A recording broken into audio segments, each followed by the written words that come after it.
DAZN.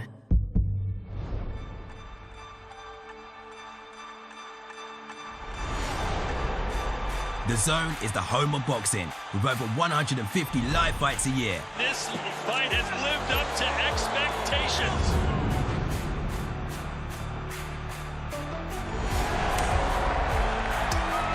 Good. Finds the cup. He's walking it, he's looking, he's begging, and it worked.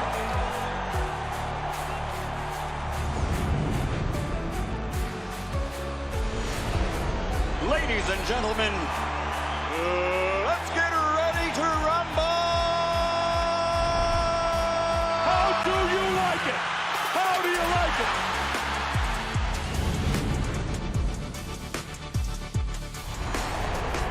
That is unbelievable. These guys will be legends in their own country, but also in the international basketball world forever.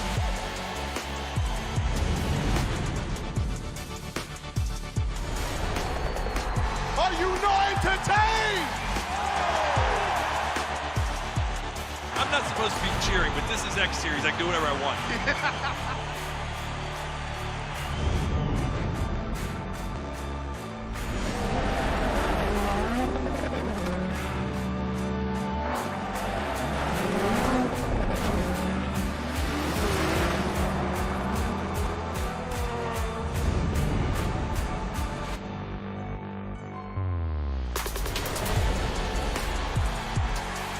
It all comes down to tonight. Don't miss the biggest night in MMA. PFL is more than a fight. Catching up on any NFL game is easier than ever before.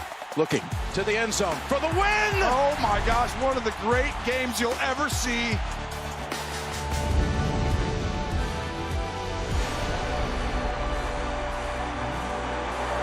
It's their time. A night to remember.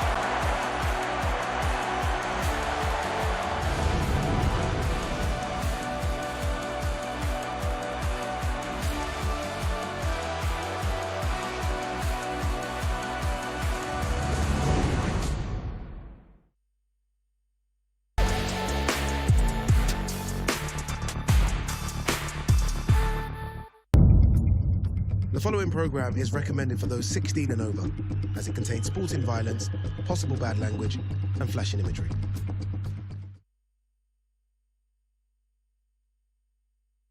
This is the moment the world has been waiting for. The judges are ready, the fighters are ready, the boxing world is ready. The fight starts now!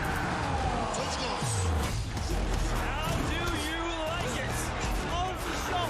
So aggressive, so focused. It all comes down to this.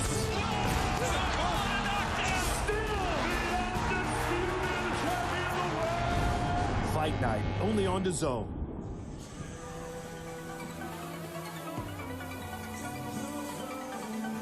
Hello and welcome to Sheffield, where we have yet another busy night of boxing coming your way.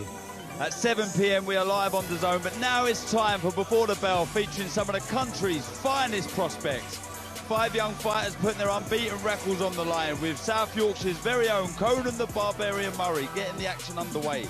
Super bantamweight Brandon Scott looks to make it out with 8 wins out of 8, Then it's time for the Spider, Ibrahim Suleiman, who's been impressive in his first 4 wins since turning pro. And popular Essex middleweight Jimmy Sains will be looking for another early stoppage, having yet to hear the final bell in his first 6 fights. And Josh Babb takes on tough Frenchman Kelvin Magin.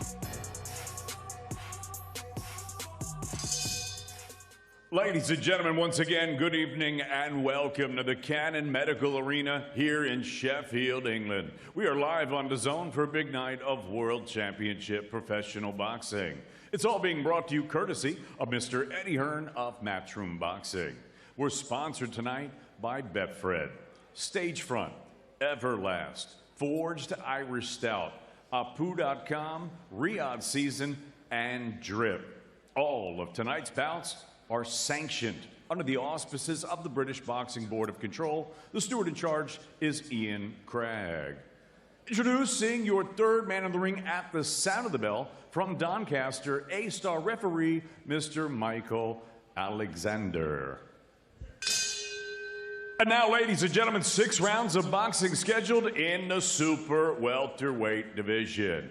Introducing first, fighting out of the red corner, he wears green with red trim. He scaled 11 stone, 4 pounds, 3 ounces. Professional record, 2 victories against 2 defeats. He fights out of Dudley. Please welcome Marco Simmons.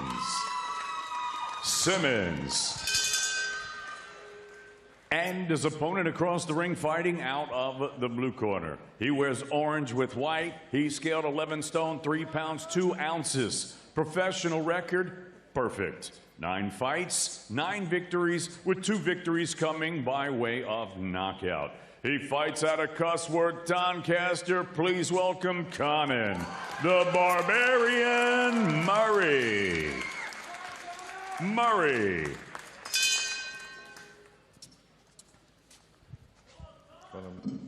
Right, lads, you both know the rules, so let's just have a good, clean fight, okay? Most of all, remember to defend yourselves at all times, all right? Touch club. Well, hello and welcome from the Cannon Medical Arena here in Sheffield for what promises to be a stacked night of boxing. First up, Conan Murray, the Barbarian, versus Marco Simmons. And as ever, I'm pleased to say, sat to my right is the fabulous, the wonderful Barry Jones. The beautiful. Beautiful, Thank you. of course, that goes without Good. saying, Barry. Yeah, so Murray, 9 wins, 2 of those by stoppage, and progressing nicely. Like I say, nicknamed the Barbarian, and he was confident at Thursday's press conference, speaking to some of the media. Really feels that he's progressing nicely. He's learning on the job, but doing some good work with Steffi Ball and the rest of the guys in the gym. Good variation to start, Barry. Yeah, but the last time out we thought, I thought he was good. Some good skills. I think he kept his shape really well, and I think that's important. He's doing it like he's doing now tonight. I just remember last time, I maybe sort of commented about just a lack of pace in some of his work. And that will add for the power there, I think. Look at he's busy fighting there. He turned Simmons there and worked away, but again, a little more acceleration in that work, and it's far more effective. He's boxing well here.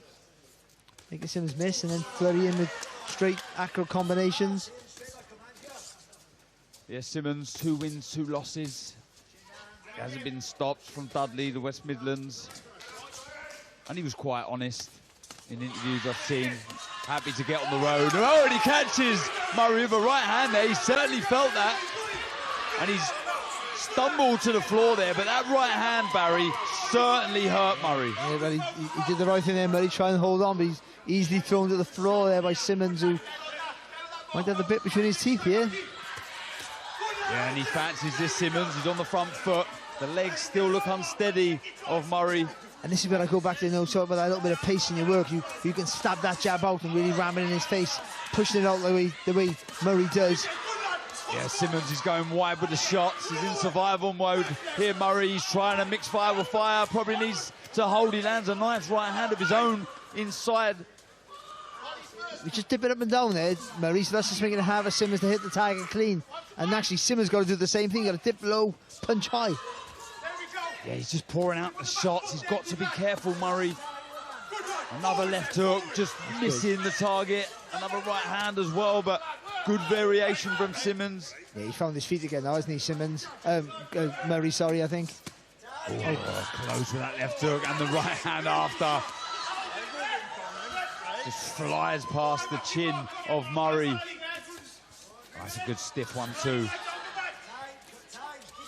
Good entertaining start to this fight, Barry. A little smile to the face here of Simmons as he's trying to walk Murray down, but Murray working well there in flurries and just keeping Simmons at bay for a minute.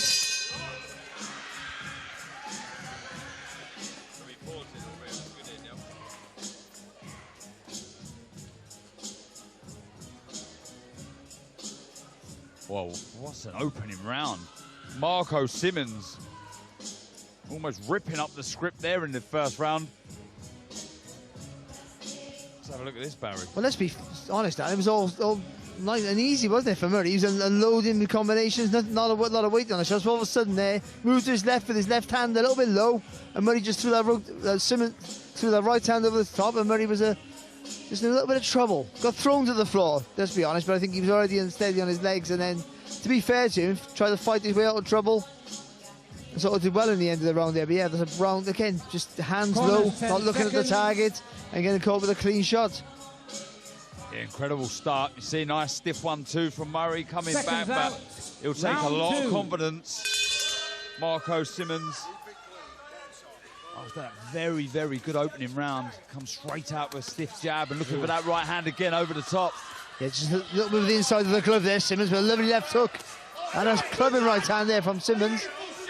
Really fancies it. Doesn't. You look at, look, he's only had the 4 fights, but there's no stoppages. It surprises me. He looks tough, he looks solid, he looks compact. Simmons said he loved this sport. He fell in love with the sport when he joined the local amateur club when he was a young boy.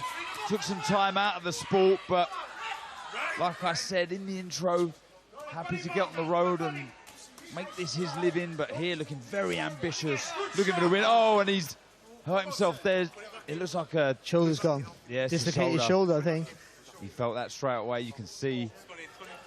And it's gone in. Oh, that's... straight back. Well, he's tougher than me, Barry. Oh. That's incredible. That was madness. He won't be able to throw it with conviction. No, that's the problem he has. I tell you, he is game because he's on the front foot. It's good work from Murray, though, here under pressure, fighting down the line. All these shots are hitting the target. They're all scoring punches here from Murray. Yeah, he's got to sharpen up, though, I feel, with the shots, Murray. Speed, isn't it? Yeah, he's just pouring the shots. That's a nice one, too. Good movement there from Murray as well. Well, I'm still blown away by that. He's just shrugged that off. And he's still in there having a right go here, Simmons. And he's letting the shot go. Oh, big left hook. He seems to have got the grips with the power of Simmons now, Murray. He's taken a couple of decent shots, hasn't he? Oh, good shot there from Murray, lovely left hook. Simmons stood tall there. Oh, the shoulder's gone. Again, I think. Oh, the right hand from Simmons. This is an incredible fight. Seeing a bit of everything here. Injuries, onslaught from both. Oh, and that shot there seemed to, and again, stun the legs of Murray for a split second. Just relentless in pursuit. He really is.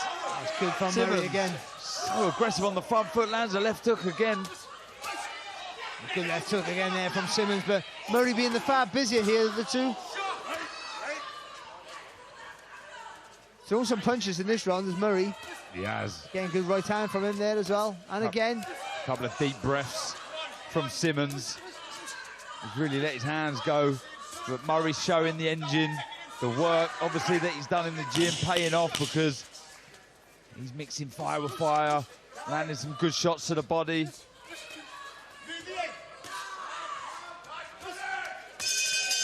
Well, that'd be one of the most entertaining 3 minutes you'll see in a while.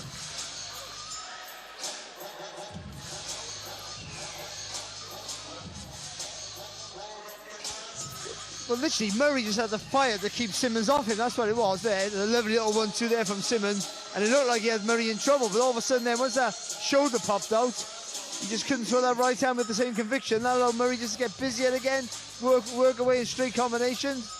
This is madness, this is though. He just just went to the corner and said, can you pop it back in? And they did, and he continued on, and he kept piling forward, trying to put pressure on Murray, but... That was the second time, I think, Barry, because Well, yeah, he felt it again, didn't he? Oh, and then he lands the right hand. Unbelievable scenes in the second round here at the Cannon Arena in Sheffield. Look at that work there, it's fantastic. Just when Murray had him maybe in a little bit of trouble, he fires back off the ropes. What a round that was. Seconds out, round 3. Let's see if the third round can live up to that second. Incredible start to this contest here on Before the Bell in Sheffield. Oh, Simmons again, just walking forward. Nice right hand, followed by a left hook. Just moving a lot to his left. Yeah, I was thinking. I was just thinking the same thing. He got to change direction, hasn't he? Oh, big cut. Now there's a cut in this contest, and it's to the left eye of Marco Simmons. It doesn't look great. A lot of blood streaming down. In fact, it does look like he's avoiding the eye, I must say, but an awful lot of blood. And if anything, can't believe it, it's almost spurred Simmons on even more. Shot on Murray. And again, yeah, beautiful 1-2. Working that right hook really, really well, Murray. But the heart, the desire, the will to win from Simmons. Just pushes his punches out, Murray. If he just a bit more snap to the shots, it'd be so much better. Good shot from Simmons, lovely left hook. Again, Murray pushing the shots out, and Simmons making him pay for that. Yeah, beautiful double left hook as well. Starting to the body, lands another big left hook. Again, that seemed to stun the legs slightly of Murray. But this is a brilliant contest. What a way to start the show. Both trading. Centre of the ring, now Simmons pushing back Murray. Just trying to be a bit busier here, Simmons, that's all. Gumshield's gone there for Murray. And again, another left hook lands from Simmons. Murray forced back. Gumshield, as you say, he's out of Murray. Referee looking for it in the corner. That's the mouthpiece. Oh, and the cut. You just pointed out, yeah, there's a swelling there, as you say, Barry. Don't know if that was a clash ahead or a shot. Just looking down at us, Simmons. Oh, his arm's popped out. He's got a big swelling. He's got a cut. He's smiling. He's smiling, and he is just ploughing forward once again. That's good work there from Murray. Just keeping it nice and straight. And a bit more speed in the shot, a bit more snap. He didn't load up, did he? It was a nice shot. Oof. Loading up the left hook, just off balance there as he fully rotated with the left hook, Simmons. And also, since the shoulder's gone out, he's just not really committing with that right hand like he was, which is the punch that was working for him the most. That's good jab though there from Murray. Yeah, when he relaxes and he's nice and loose and doesn't load up, the shots come out a lot easier. Oh, just missing with the left hook there, slightly off balance as well. Just gets caught with a right hand from Murray as he's moving.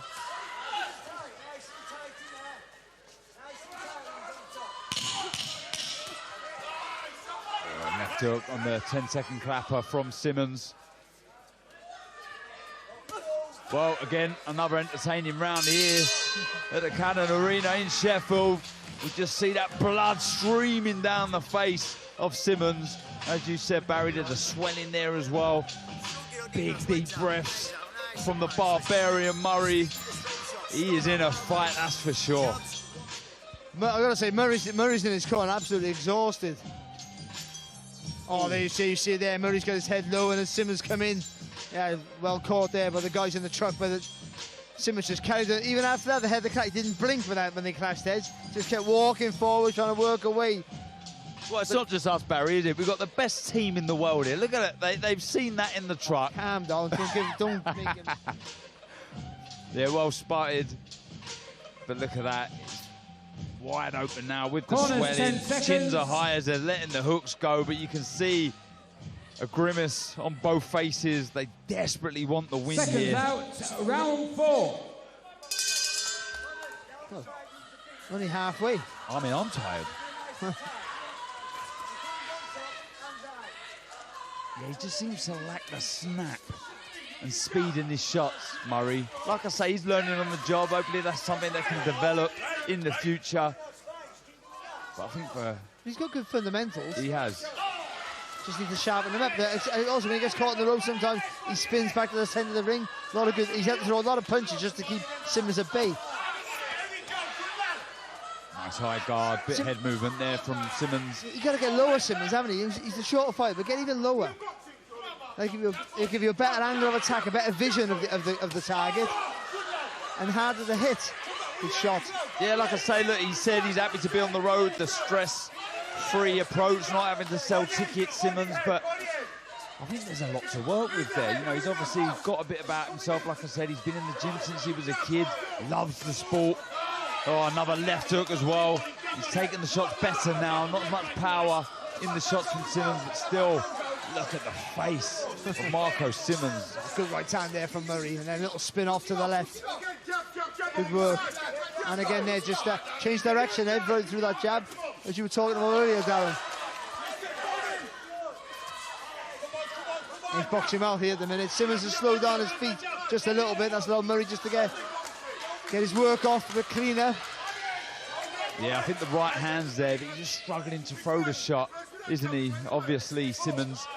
But he pours that jab out, Murray. And the right hand is there. But he's favouring the left hook for obvious reasons. Like I say, the shoulder popping out. Obviously, troubling Simmons. Good jab there from Simmons. Well, just over a minute to go here in this first fight. Oh, another left hook from Simmons. I was just thinking, you've got to, because his left hand happy now, because that right hand's not working properly, you just got to keep your right hand up. Good work on the back foot, though, from Murray. Leading with the right hand and poking out the jab. Same again there. Little spring in his step. He doesn't look comfortable. That's a lovely right hand right through the guard of Simmons.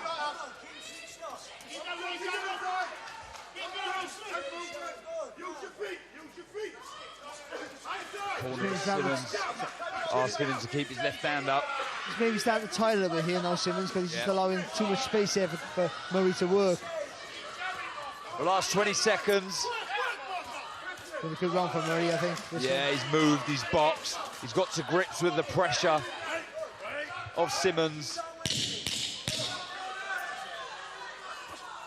Looking for that left hook again. Just missing with the jab. In reply, Murray.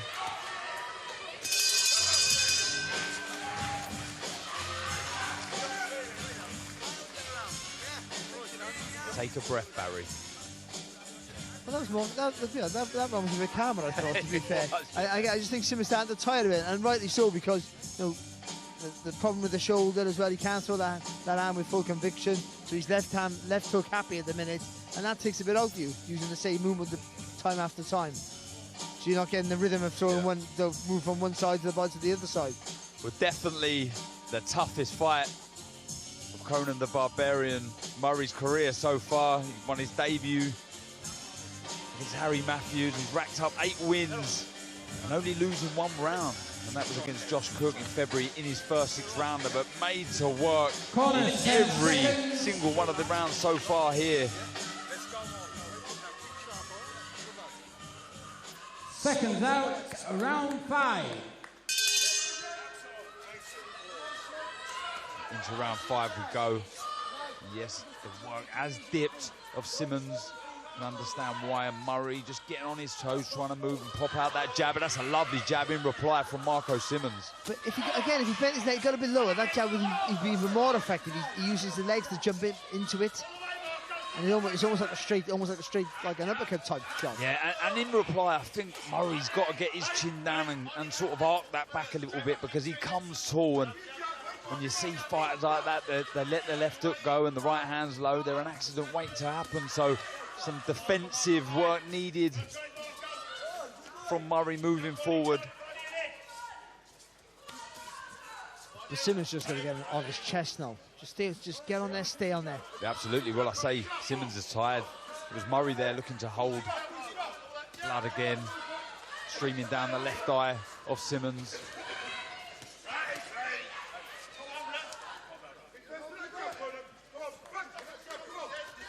Oh, good left hook there from Simmons. Then Murray switching off a little bit. Simmons making him pay for that. Again, they're not enough. The little pokey shots, that right hand on his toes, they're not going to stop Simmons ploughing forward again. Look at the blood streaming down that face.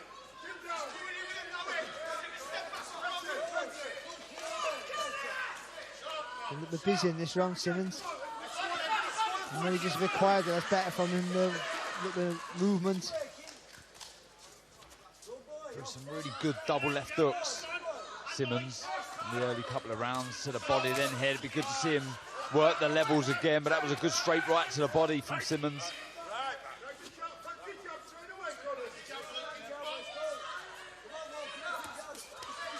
That's a good jab, and keep the legs there, Murray's good work. Just got to keep turning Simmons, that's the important part now for him. When Simmons set himself. Well, he was quite honest, as I say, at the press conference. Murray on Thursday, talking to the media, saying he's going to take the pressure off, he's just going to take one fight at a time. He does have goals and ambitions, but he's not going to drive himself mad, just fight at a time.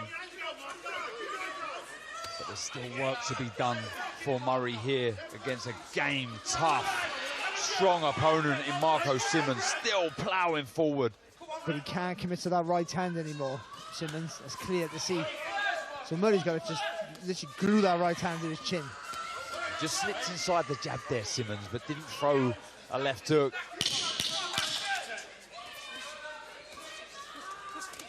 Bit busier there at the 10-second clap on Murray, just letting 4 or 5 shots go. Just bouncing off the guard, though, of Simmons, who has a little look at Murray as he walks back to the red corner. Both feeling the pace now, Barry.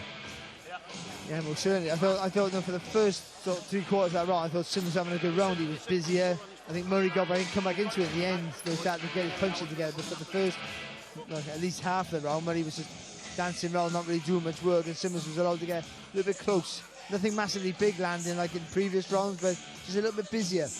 Maybe just claw the round back there. What'd you be saying to both in the corners now? Well, Murray, this is your last round. You got to try and get the most out of you. You got to try and get that second win if you can. And just I took 3 shots, and then I pivot off to the left every time. Just keep turning him, continuously turning him. And when you are moving around the ring, like you say you're on, keep changing direction so he can't set his feet. And for Simmons, get low, get right on his chest, make him hold you, make him push you off, but get on his chest and work away. Well, into the 6th and final round here in our first fight on Before the Bell at the Cannon Medical Arena in Sheffield, and it's been a cracking opening contest. Marco Simmons dislocated his shoulder. He had Murray hurt in the first round. Murray's tried to battle back, but there's been an awful lot of pressure from Marco Simmons, ploughing forward, both showing tremendous will to win and courage. How would you have this one scored, Barry? I think I got Murray ahead here. I just share the work rate. I think the qualities come from Simmons for sure. I think Murray's just been the far busier of the two. But it's close. Yeah, could all be here to play for in this final round. Good shots from both again. See, the difference is when Simmons lands, there's a visible effect. Even if he's not hurt, Murray, he makes it look like he's uncomfortable with it. Good work with the lead hand from both. Good right hand there from Murray, lovely shot. And a double jab there to move away.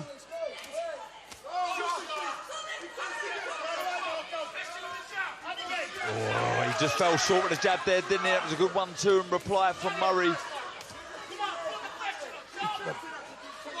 Oh, lovely shot again there from Murray. He's never knocking the head back of Simmons. I think it's Simmons, he's been hampered for half of the fight because he hasn't been able to throw that right hand. That's all.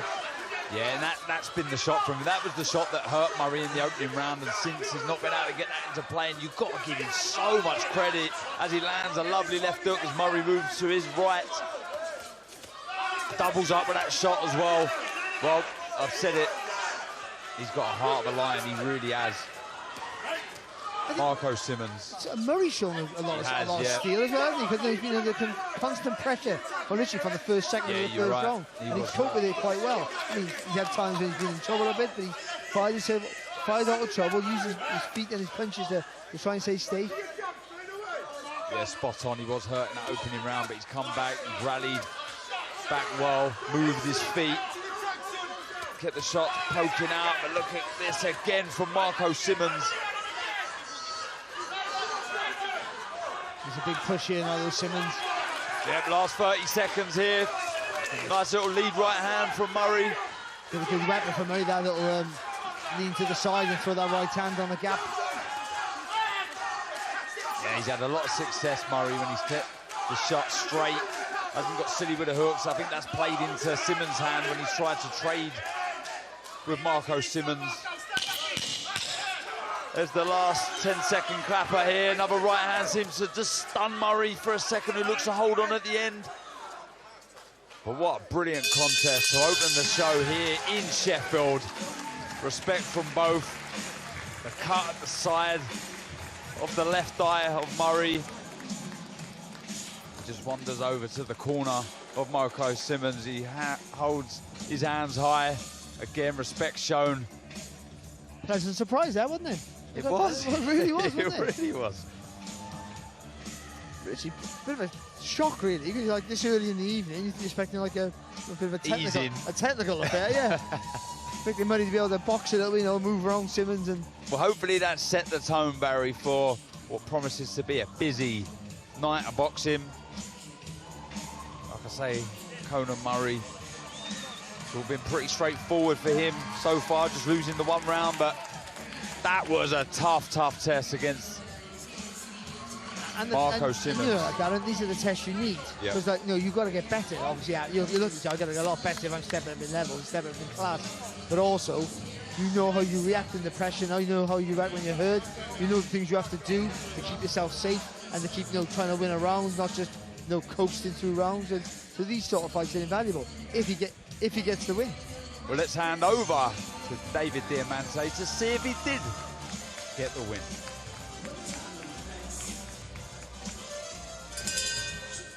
Ladies and gentlemen, let's get a nice round of applause out here for both of these fighters, please.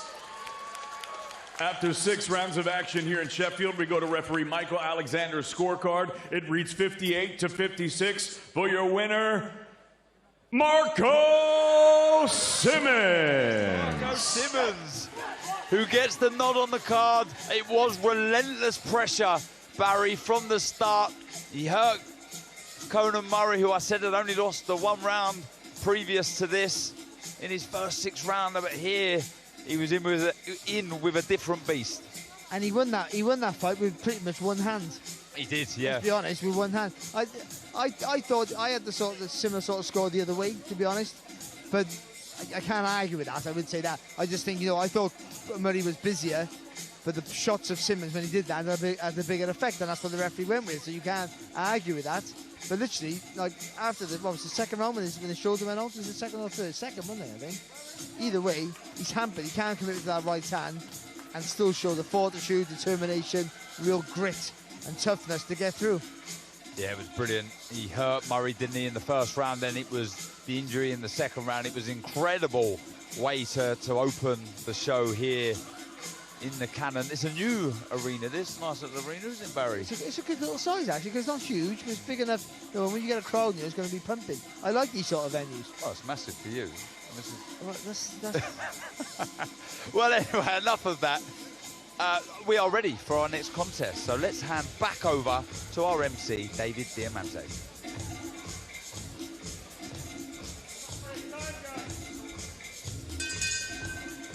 Ladies and gentlemen, the action continues with the 6-round super bantamweight affair. Please welcome to the arena, Callum Turnbull.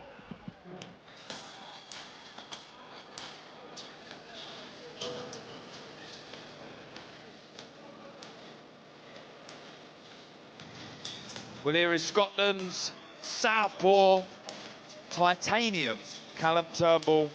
5 wins, 2 losses. Actually, Brandon Scott's first southpaw as a professional, and he's been looking forward to the challenge.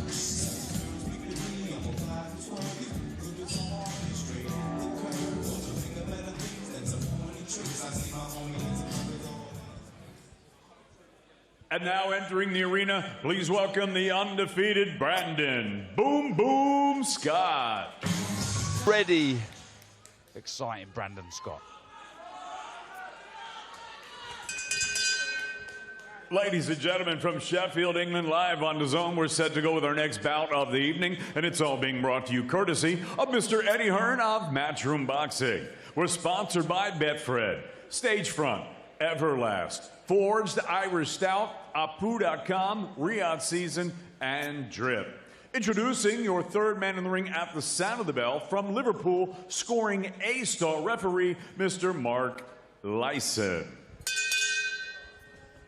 And now, ladies and gentlemen, 6 rounds of boxing scheduled in the super bantamweight division.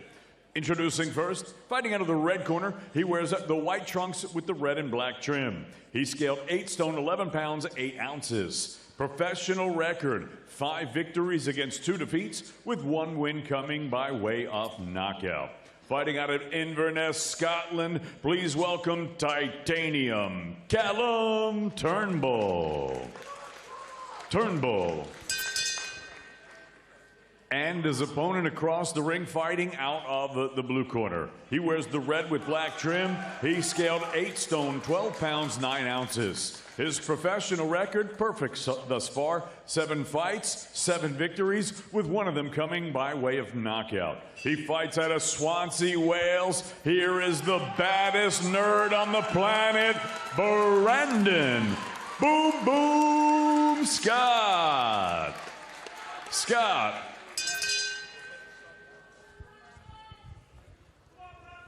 Okay, boys, you both know the rules. Want you to obey my commands. Tell you to break clean. Defend yourselves at all times, boys. Touch gloves. Good luck to you both. Well, not a lot to live up to. This fight after the first one we've had here on Before the Bell. An absolute cracker, but Brandon Scott, new team. Round 1. Enters the ring for the 8th time as a professional. In with his first southpaw, like I say. Callum Turnbull, 25 from Inverness, Scotland. 5 wins, 2 losses. He said he's had bundles of southpaw sparring for this. Brandon Scott, not intentionally, just with Sonny Edwards in the gym. Oh, he takes a nice left hand, though, from Turnbull. Just squared up a bit there, didn't he? Yeah, I was going to say, actually, not the first southpaw, but also a real test here, because Turnbull's not a bad fighter. Technically very good, also quite apt to wait in and trying to time you when you come forward. And does throw in combinations, not afraid that, see there, not afraid that his hands go. Yeah, that was a lovely right hand, though, from Brandon Scott, and just moved his feet out of range after. Another beautiful shot again, nice little feint. He still looks solid, doesn't he, Turnbull? Yeah, he does, yeah. Did a good bit of work there from Scott. Took the right hand and just slipped back to the left there. Just so nothing would come back from Turnbull. Like I say, sparring with Sonny Edwards, who's in the corner.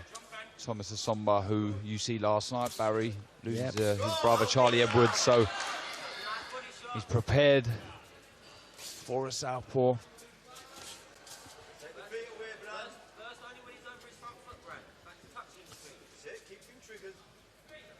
Dalton Smith as well in the corner. I think he's going to be joining us after this fight for the remainder of the fights on Before the Bell. Oh, nice 1-2 from Brandon Scott. Nice little step back with a jab and pivot to the left. Good work, Barry. Good work. He's thinking about what he's doing after the shot as well, which is clever. Either setting himself up for another attack or putting himself in a place where Turnbull has to turn to throw. Nice little 1-2 there from Turnbull, though. And again, good left hand. Yeah, he looks solid, he looks strong. Does Turnbull. Just walking on the front foot. He's trying to look for that left hand again. Just both feeling each other out here. A lot of probing, isn't it? Yeah. Waiting. The other one to make the mistake. That's where that front foot feint works. Yeah, from what I've seen in the past, though, he looks tough and rugged, Turnbull. He used to carry his chin high. Seems to have got that down slightly, not as tall as he was.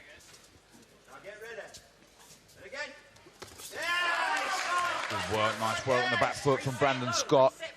Like the movement as well, just pivoting back to the centre of the ring. He's allowing space behind himself. Just a little bit sharper, isn't he? That's all. Turnbull's making him think. Yeah, using the feet well there. Brandon Scott, good opening round from the pair of them, you'd say. Both landing with their rear hands. And they both understand now what they have to do in this round to be a little bit more effective, because they both had to try to look at each other and just gauge how fast their reactions were. And I just think Scott's were a little bit faster. But Turnbull did land with a few good shots of his own as well. So Scott, I know he got to be, he continue in the same vein, slightly more pressure, but not too much. You can make a mistake. I think Turnbull will make him pay for it. But Turnbull, he'll probably want to be a little bit busier now to try and force the pace again, also without making any silly mistakes and walking off the shots. So a nice little right-hand left hook there from Brandon Scott as Turnbull came forward, and then again tucking in tight and throwing that left hook. 10 seconds, corners. Yeah, good opening round in our second fight here. Round 2.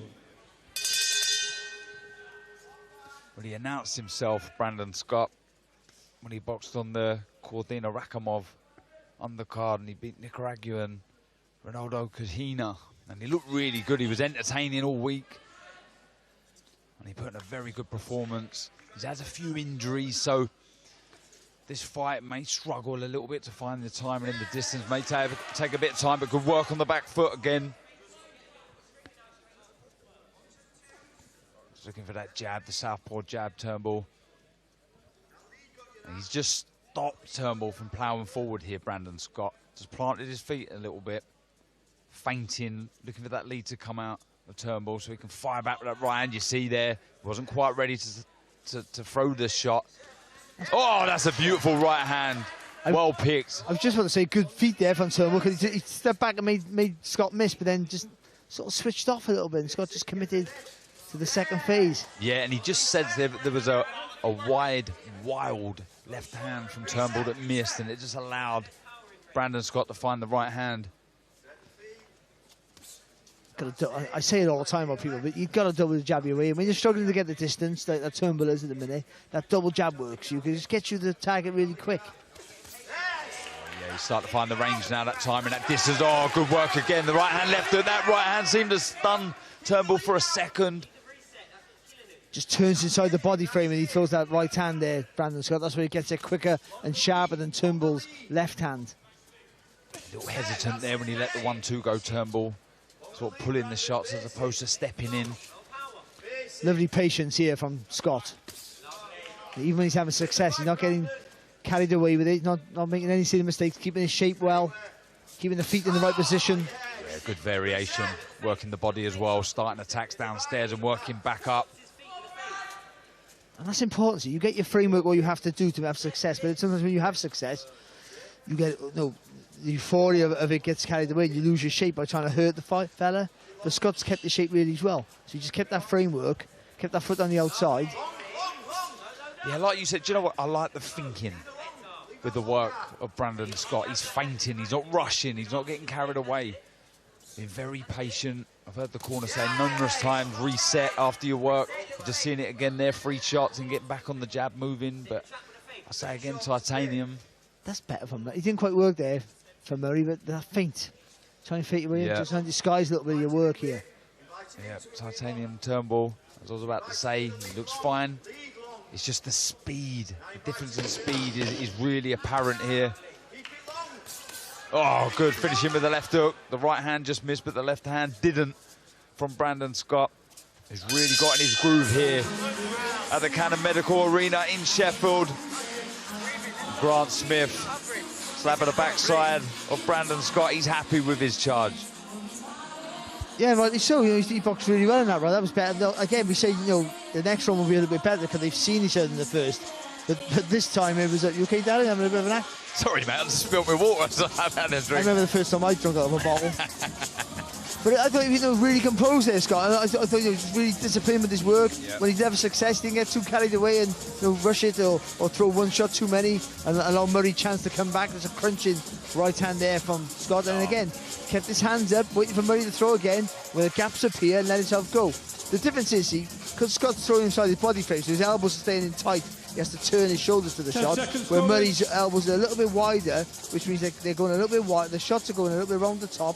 They take a little bit longer to get there. That's why Scott's beating him to the punch almost every time. Yeah, really getting in his groove now. Callum Turnbull, he is coming off 2 losses, both to Dylan Arbuckle. The second was for the vacant Celtic Super Bantamweight title. He was dropped in the 7th, Turnbull, and eventually beaten in the 8th. So he'll be desperate to get back to winning ways. Brandon Scott just pleased and buzzing to be back in there, and he's definitely getting into his groove now, Barry. Yeah, lovely feet there. Just a little half a step out there, make Murray fall short and come back with a nice crisp shot. He's boxing well here. Again, the discipline, the focus is really good. But Murray just doesn't need a panic here. He's got to be a bit busier, but you've got to just try and disguise your way in a little bit more. This is a third 6-rounder for Brandon Scott. Just takes a bit of a cuffing left hook there from Turnbull. Yeah, his third 6-rounder. Had a brilliant amateur pedigree. Brandon Scott just on the back foot here. This is better work, really good intent, but that's a lovely exit off the ropes. Yeah, but more impressive is, again, the way Scott just, didn't worry. Didn't break his shape or anything at all. Just kept it nice and composed. Again, that's that focus, that concentration. It's impossible to concentrate for every minute of a round. We have to try and keep it as sharp as we possibly can. Yeah, and he really is sharp now. Hands and feet on point. The reaction's very good.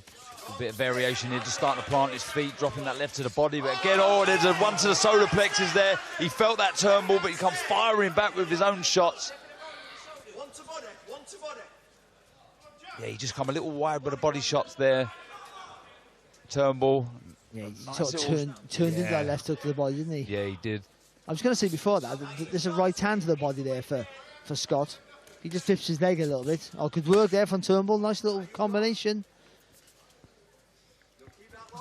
Oh, good work to the body again. Really sunk those shots in, but back comes Turnbull with his hooks, and then another right stabbing shot into the solar plexus of good left hook. Callum Turnbull. Yeah, it was a good left hook afterwards. It's brilliant matchmaking, this. Really good fight, this, for Brandon Scott. Another good right to the body. Even there when they get close, again, he might not be the stronger, I don't know, but he's just keeping that, tucking his elbows nice and tight, just leaning his head forward a little bit, and that makes Murray has to go on the outside then, so he got the advantage of being able to throw those uppercuts in short to the body. Good feet again from Brandon Scott. Oh, good left hand there from Murray, and again. Oh, big shot at the end of an exchange there from Turnbull. Then Brandon Scott comes back with a good flurry of shots of his own.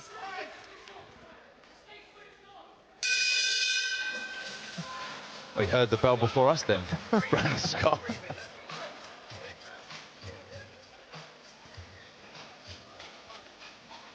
When you've fought southpaw, Barry, was there any, what was the thought pattern going into fighting a southpaw? The thought pattern was, I don't think I lost too many. Yeah, your jab's not going to work as efficient as it does. So, like, you even says, take that foot on the outside, but you always try and throw that right hand on the middle. But it is, I think you've got to change direction, like Scott's doing. You always have to do that. So you can't, you've got to try and get your judgment at distance without using that jab too cleanly. Unless you're the taller fighter, you can punch over their lead hand. But quite often, if you're not, then you have to be a little bit sharpening up with your feet. 10 seconds, corners. Yeah, I'd agree with you there, Barry. I think it's so important to have variation in this game. Can't be predictable. And that's what we've seen from Brandon Scott, trying different things here. Foot on the inside and stabbing the jab through. And then the foot on the outside, following the right hand down the middle. But we've seen some tough, rugged approaches here and attacks, as we just see there from Callum Turnbull, just landing with that nice, stiff right hand. I thought it was a really good round there for Scott. Really, everything about it, just real mature with his work. Very patient. Yeah, very disciplined displays, picking his moments really well against a tough, rugged Callum Turnbull. You see the team, as we've mentioned already, Grant Smith, Sonny Edwards, Dalton Smith, what a team to be around. He says he's in the gym, and when he's finished his sessions, he's still there asking him questions. He's really become a gym rat. Lives and breathes the sport. You can see from the sacrifices he's made, moving from Swansea, away from what he says, a very, very close family. So really understands the sacrifices that are required to go all the way in this sport. Oof. Took a shot there as well, Scott, off Murray as well. He landed, he took a left hand.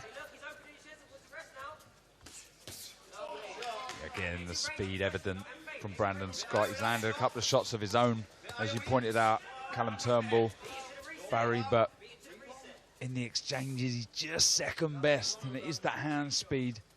He's a smart boxer, intelligent boxer, Scott. Again there, see, just give a slow jab there from Turnbull, and you have to pay for it.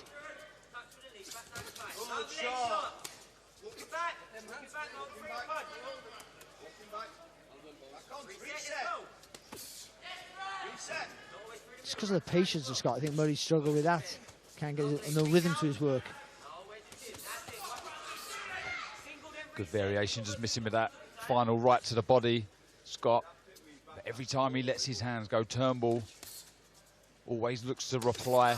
Landed a nice left to the body, but 2 sharp counter shots back from Brandon Scott.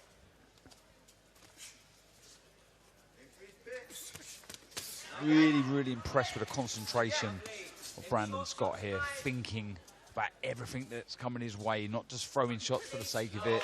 And there, again, landing a beautiful right hand. Yeah, just getting a bit frayed around the edges here. Turnbull, that's also making it a bit easier for Scott to land with the counter shots. Yeah, you feel in close quarters, that's where Callum Turnbull's got to work, try and rough up the younger man. That's good work. Again there from Scott. A little mark on the forehead, nothing to worry about, Brandon Scott. Could have been a clash of heads, I'm not sure. Nothing to worry about, as I say. A nice little feint there, trying to unlock some openings from Callum Turnbull, but like I say, really, really impressive. I can see Lee Eaton, Brandon Scott's manager, impressive matchmaking. Sonny Edwards there in the corner, looking on, always offering tremendous advice to the fighters. Well, it's a step up, isn't it? And here is the Essex executioner, Jimmy Sains. I mean, he's been a right handful, he really has. John Ryder sat down, Tony Sims holding the pads. Really excited to see Jimmy Sains back in action. His 7th fight in almost a year. A year Monday, he's been a professional. Certainly one to watch in my old division. And you want Jimmy to do well for, you know, 10 seconds, if anything, for the camp, really, you know, like for the team, because the team, they've never had a good boxer, have they? Seconds out. They've never trained one, you know what I mean? So if Jimmy makes it, it'll be a real success for him. Yeah, fair.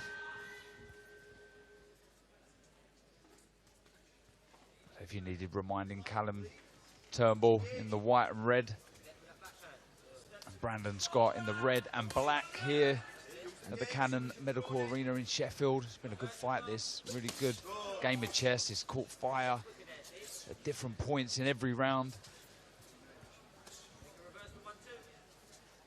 Just starting to creep forward himself now, Brandon Scott. That's the shot I was thinking about. Yeah, it's good work. You can come back up with the hook over the top. Yeah, it was a beautiful stabbing straight right to the body of Callum Turnbull. Credit to him, he's taken the shots really, really well. He's always fired back, as I've said, with his own shots. Oh, chin high there. Just caught the nice left hook from Brandon Scott. And that's the problem. So when trying to force a fight, you know, the mistakes will appear. And so Scott's been nice and composed. He's still been able to see those mistakes and get the dividends for it. Yeah, valuable rounds this. Like I say, some time on the sidelines. Brandon Scott with injuries. Oh, nice work though from Callum Turnbull. Just finishing the combination with a nice left screw shot. Just lifting the head slightly of Brandon Scott, who's moving well side to side. Good variation. Yeah, going back to that very, very important rounds, these. First southpaw.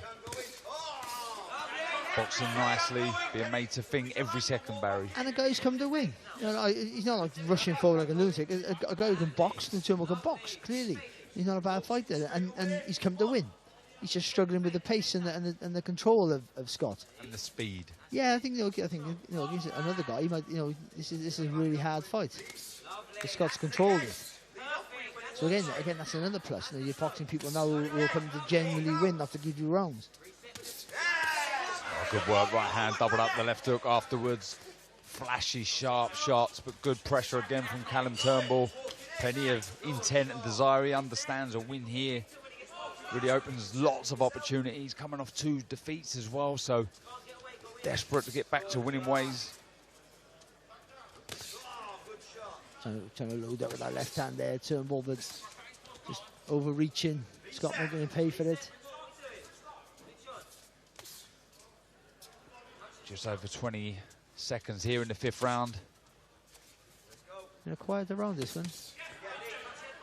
Yeah, and I think that's down really to Brandon Scott moving and just staying out of trouble, picking the shots well.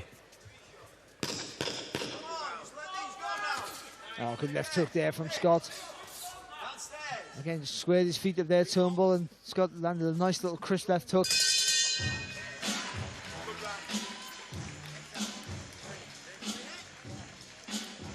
Plenty to look forward to. Live on DAZN at 7 p.m. Brilliant world title fight.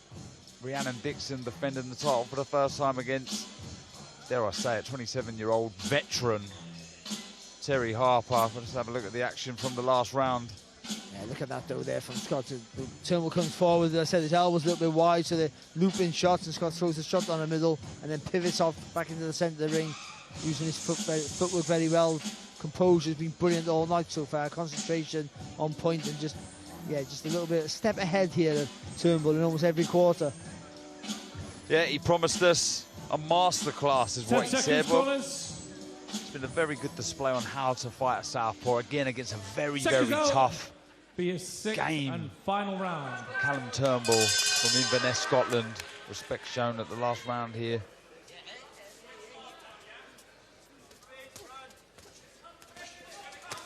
Turnbull straight down to action on the front foot, letting big shots go.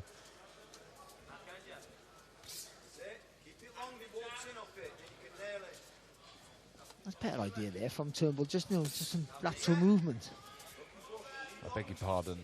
There was 2 defeats from Callum Turnbull. He did get back to winning ways, beating Tony Morton over 4 rounds. But like I say, a win here would really catapult his career back to big things, but he's in with a classy operator here in Brandon Scott. He landed with a good left hander there a couple of seconds ago, Turnbull.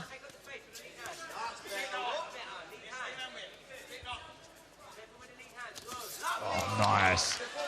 He slips on the outside, and the exit after was beautiful, after the beautiful right hand from Brandon Scott. Again, those because he's in the right position before he does anything. The foot's on the outside already, so when he throws that shot, you haven't got to take the step. All you got to do is spin. Head's coming close there as they both let their hands go. On the front foot, back against the ropes. Turnbull, he lets a couple of shots go, Brandon Scott, but it's fair to say nothing's really troubled Turnbull. No, not at all. He's shown plenty of resolve. A good right hand there, and he's walked onto some good shots as well. I don't think Scott's a massive puncher, but he's sharp, and you'll feel them. Nice jab. A couple of jabs there from Callum Turnbull. 80 seconds left here in the final round of this second fight before the belt. It's a really good display from Scott. A really good learning fight as well against a guy who's come to win. See Murray even here now, trying to let his hands go. It's a good jab there from Murray. And a really good goal, but he's just been second best, and speed and timing has been a real factor for it for Scott.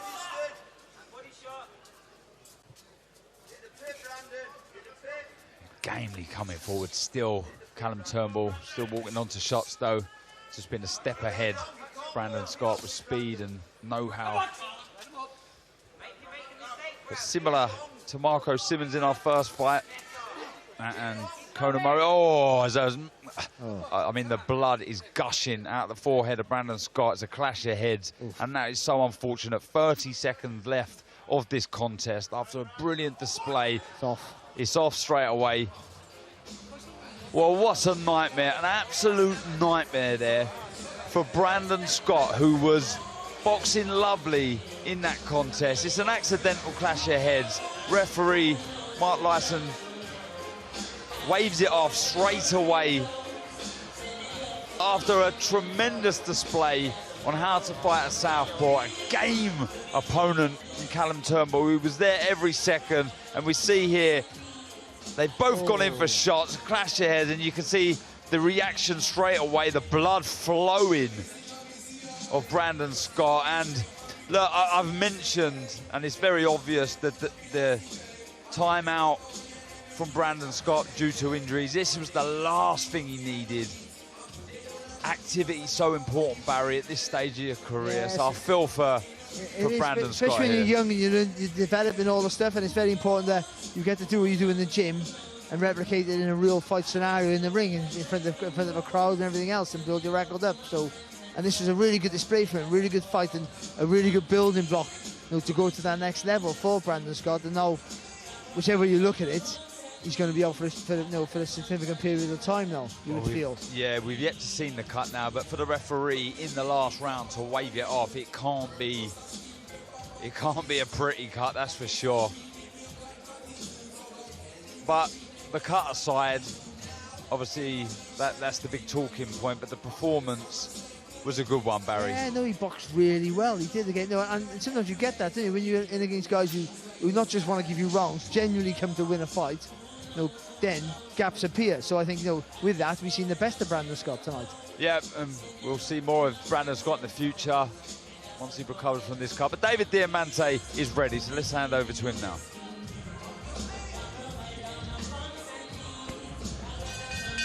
Ladies and gentlemen, referee Mark Lyson calls a halt to this contest at 2 minutes and 30 seconds of round number 6 because of an accidental clash of heads. Therefore, we go to his scorecard for a technical decision. It reads 59-56 for your winner. He's still undefeated, the baddest nerd on the planet, Brandon Boom Boom Scott. Well, rightly so, he gets the victory, Brandon Scott, which was a very, very good display against tough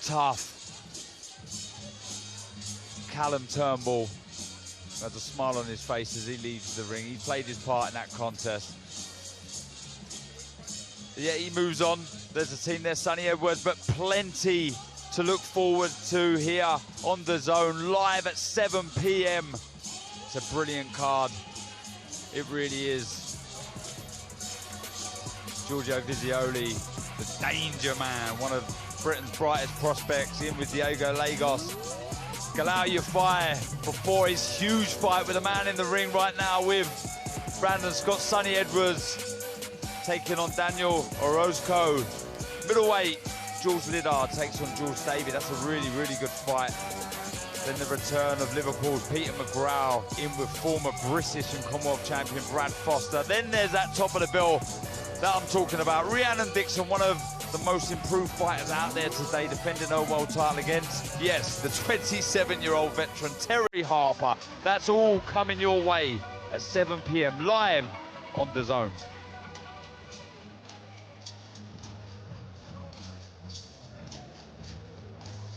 Well, we're straight into our third contest here, so let's hand back over to our MC, Mr. David Diamante. Ladies and gentlemen, from Sheffield, England, live on DAZN, we are set to go with a special middleweight attraction. Now entering the arena from Panama, please welcome El Torero de Dios, Omir Rodriguez.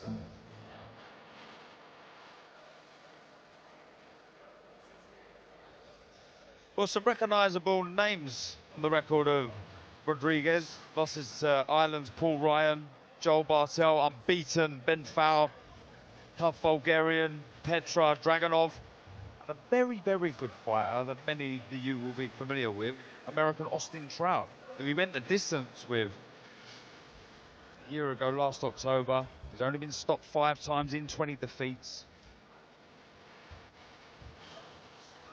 So he's going to have to use that toughness tonight to withstand the onslaughts of the tough, heavy-handed Jimmy Saints.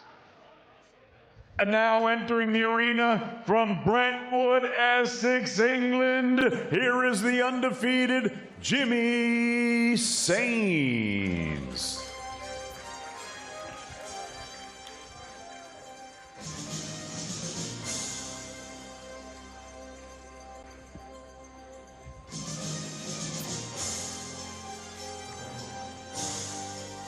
And here is the former Repton star, Jimmy Saints, who is currently bulldozing his way through the early days of his novice professional career.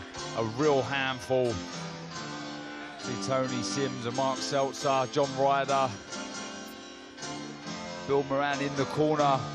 And they're all thrilled at the start that this young man is having to his career, learning all the time, the passion, the desire to improve and get better, physically maturing, still only 23. Definitely a very, very bright prospect in a brilliant domestic division.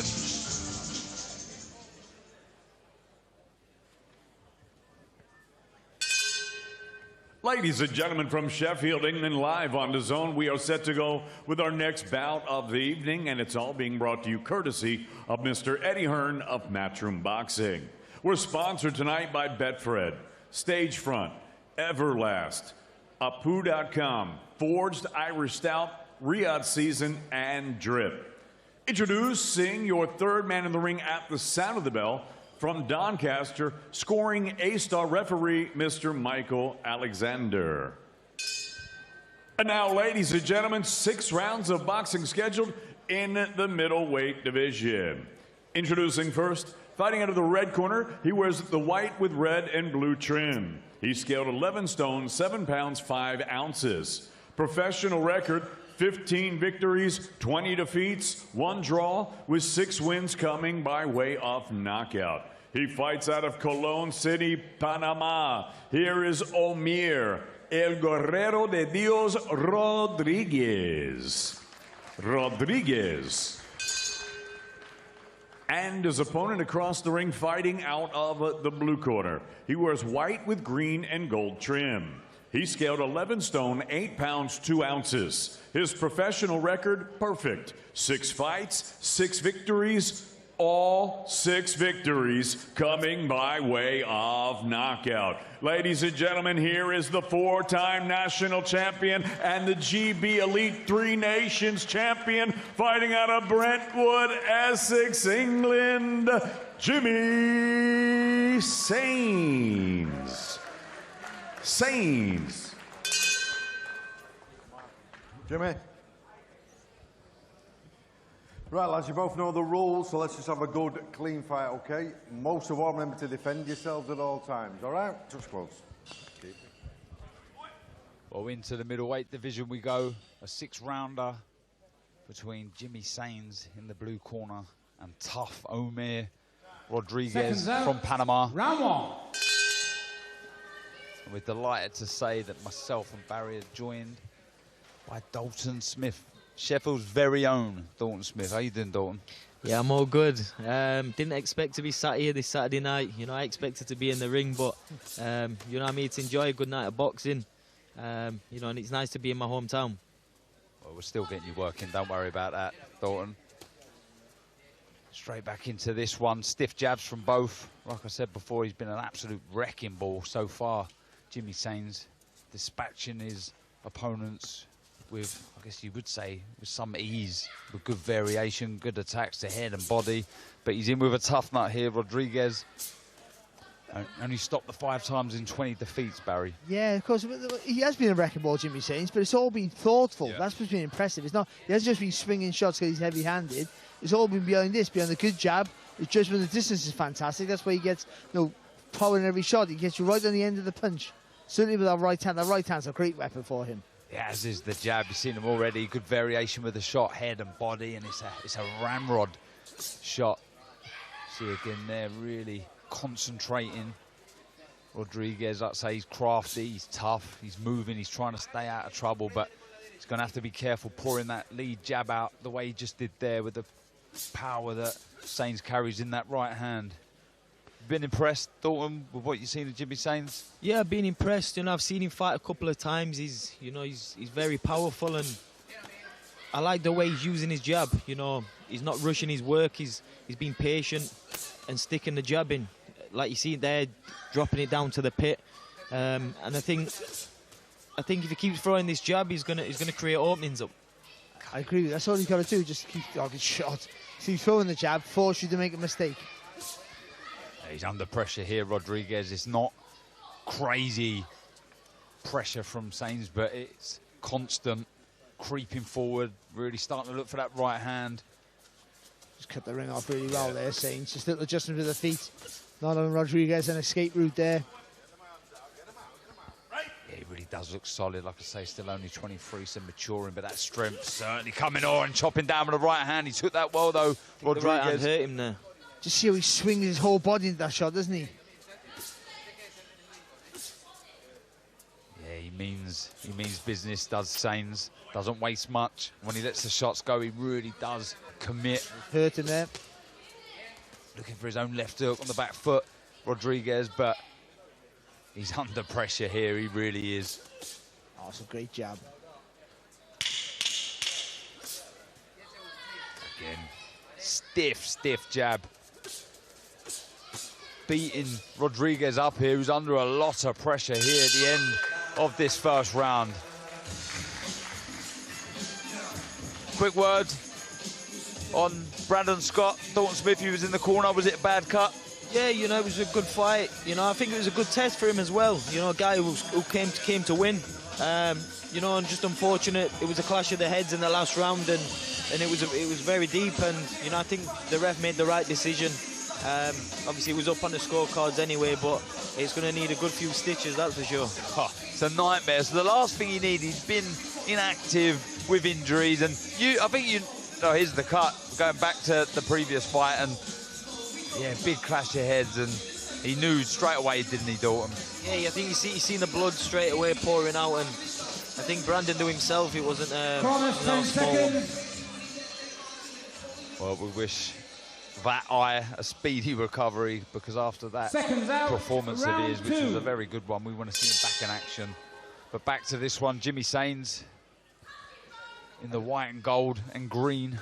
That's it. Rodriguez went back to the corner. Not the happiest, I gotta say. He looked like he was winded, actually. He walked at the corner with his elbow still tucked up to his body.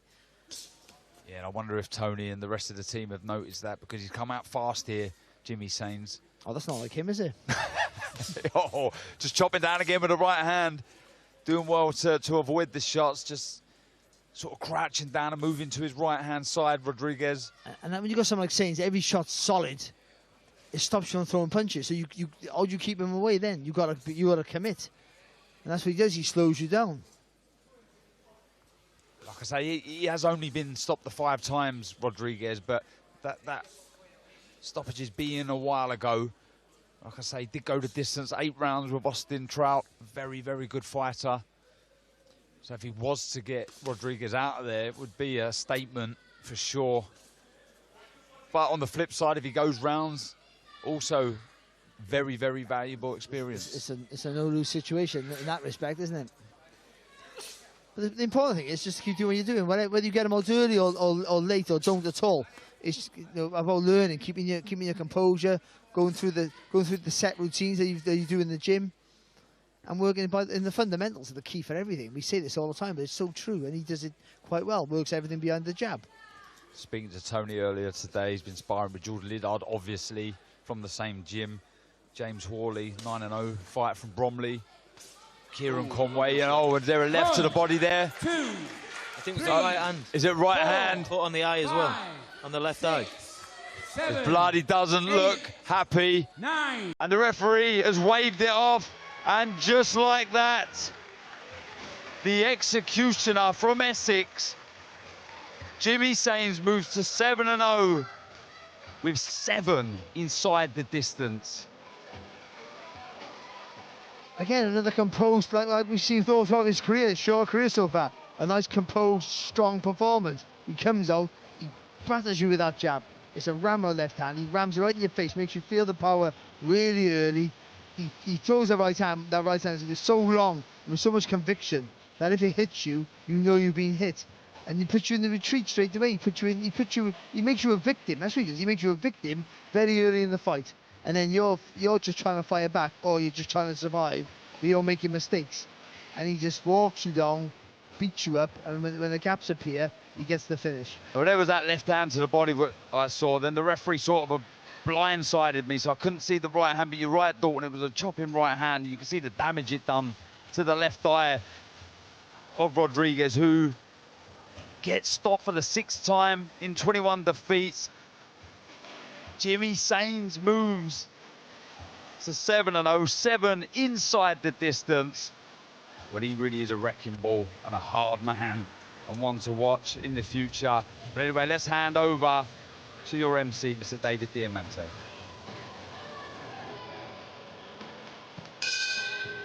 Ladies and gentlemen, referee Michael Alexander calls a halt to this contest. The official time of the stoppage, 2 minutes and 53 seconds of round number 2.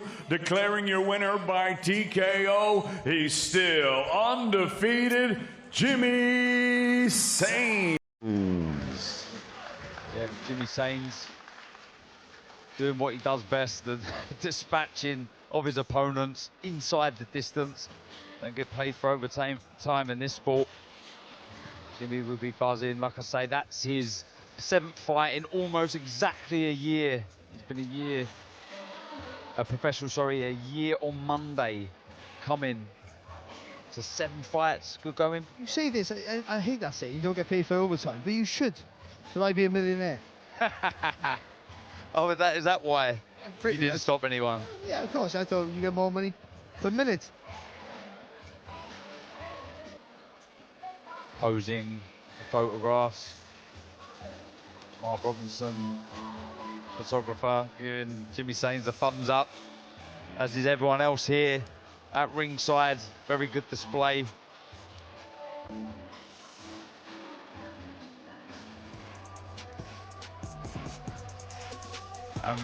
Mohamed Wassim takes on Sabelo Sebek Hulu next Friday, live on DAZN. Plenty of fights coming your way on DAZN.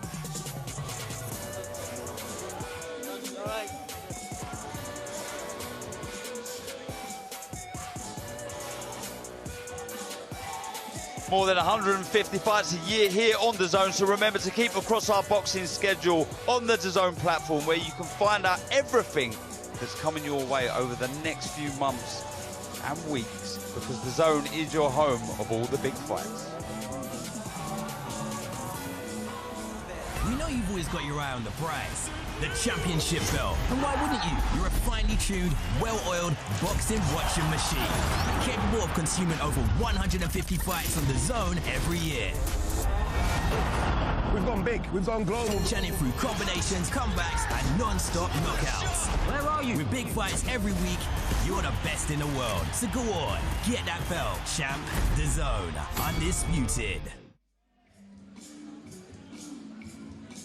So much to look forward to, but before then it's the light heavyweight battle we've all been waiting for, as undefeated champions Artur Beterbiev and Dmitry Bivol put their belts on the line on October the 12th to finally see who #1 is in the world.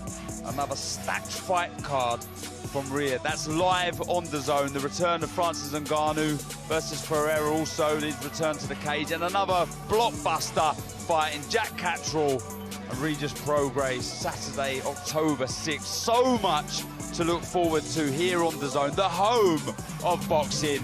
And we are ready to get into our next contest of the evening. So let's hand back over to your MC, Mr. David Diamante.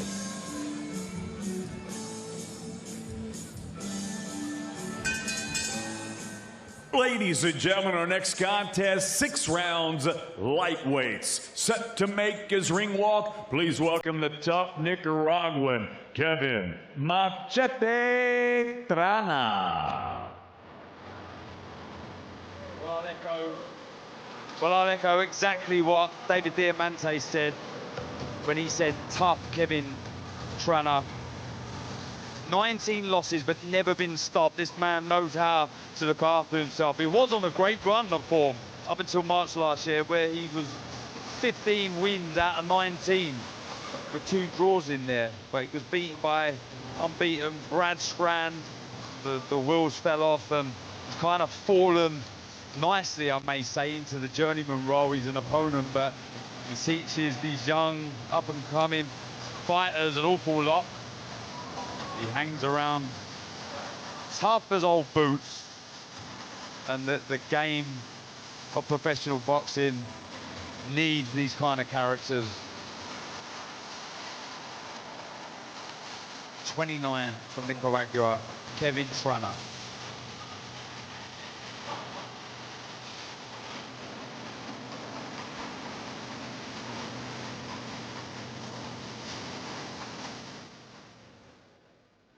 And now entering the arena, please welcome the undefeated young Brummy, Ibrahim Spider Suleiman.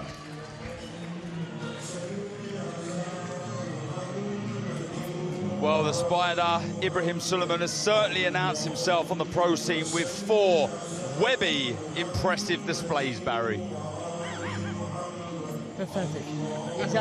Dalton, he's absolutely pathetic. I mean, you can't knock a tryer, can you? Hey, I'm a dad of 4. I'm the best at dad jokes. You can knock a tryer, that's just rubbish, that is. But he's not rubbish. This kid is an absolute talent. Yeah, I mean, forget the Matchroom stable. You'd have to say one of the brightest prospects out there at the minute, certainly in British boxing. The way he's going through his opponents with such ease, the confidence in and out of the ring, so evident. I think you'll agree, Barry, every time we see him on the card, we're thrilled. Yeah, because he just gives us something a little bit extra every time, doesn't he? Just a little bit more, the body work he does as well, spiteful with every punch he throws. Variety's fantastic, and he's just a giant for the weight, which adds to the excitement of it all.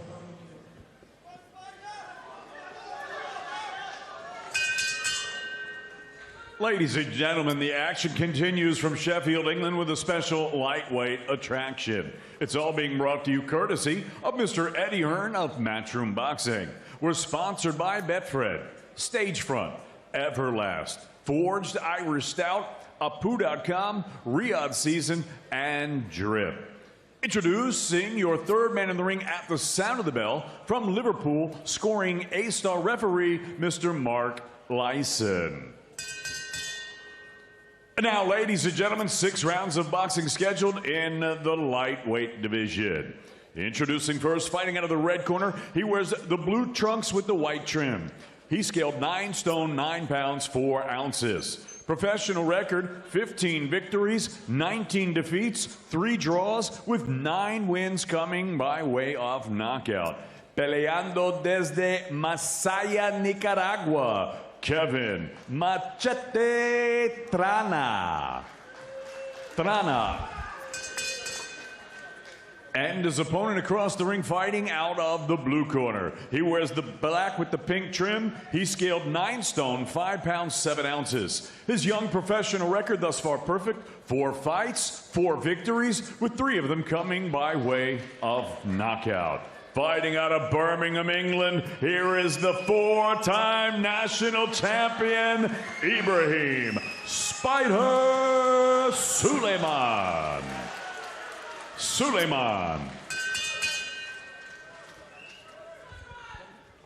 Ibrahim.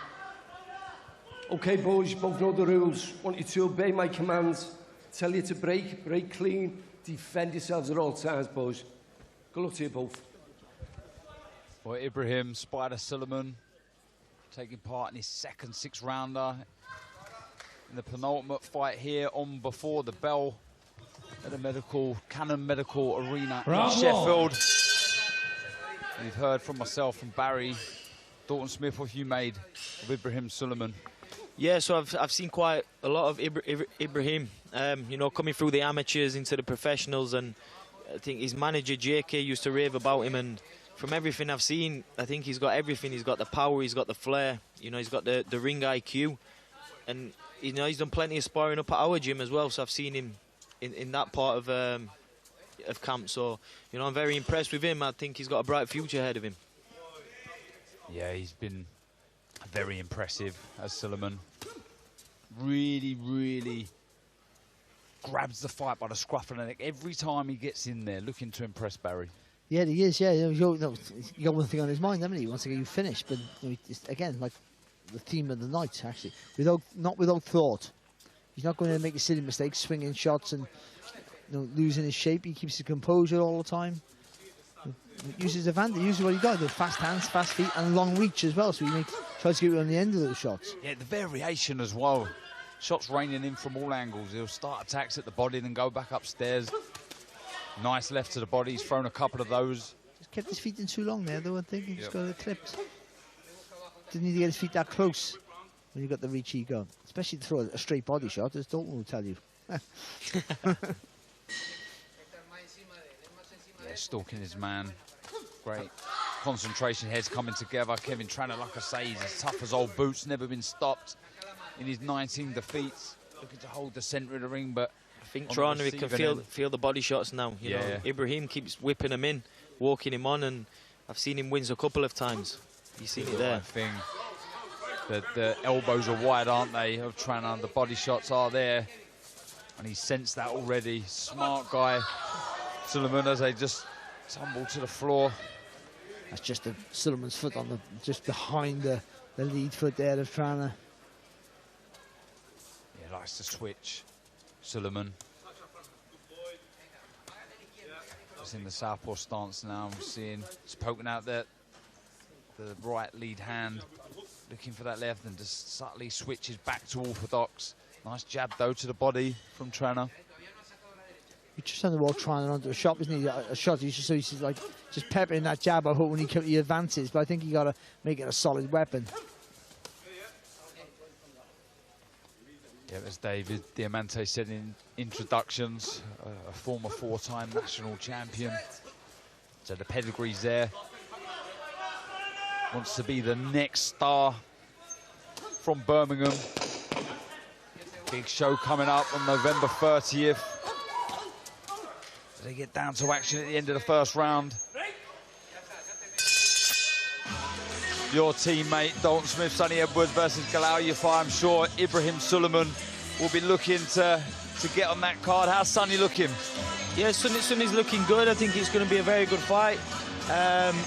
You know, two guys I've known for many years, both great amateur pedigrees, and you know, I think the fans are going to be in for a treat for that fight.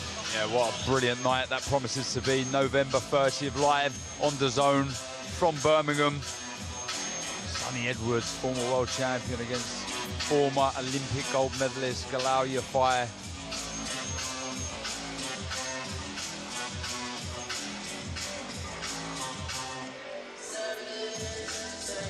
That was a good little round there for Suleiman. He didn't do loads. I think he can increase the tempo quite significantly in the next round. But he had a good look at Tranter. I think that's important. He's seen what worked. He tried to walk him on the shots. That didn't quite work. But when he pushed him back, he was having more success. Into the second round we go. Ibrahim Suleiman just switching from orthodox straight back to southpaw again.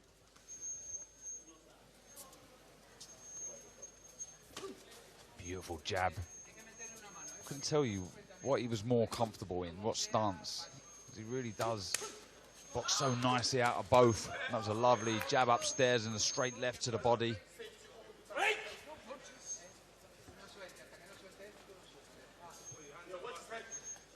He had an extremely impressive debut back in August, where he beat Michel Concha, destroying him in the first round. And in his second fight, he beat tough Colombian Joshua Ocampo back last September from the Wembley Arena. Cruising to victory, looking very, very good in doing so. But here, in with a real tough nut, trying to just complain about the head, but that was a lovely left to the body again and working so well. Shot upstairs, left to the body again. He took his feet out of range and fired back. Yeah, Tranter just not really falling for anything because he's not looking to advance at all when Suleiman throws that jab. So Suleiman's got to just try and force the openings here a little bit more. Just looking to get that lead. Southpaw right hand just round the lead hand of Tranter. That's a good shot there from Suleiman. That's better. Just a little bit of a different angle of the shot.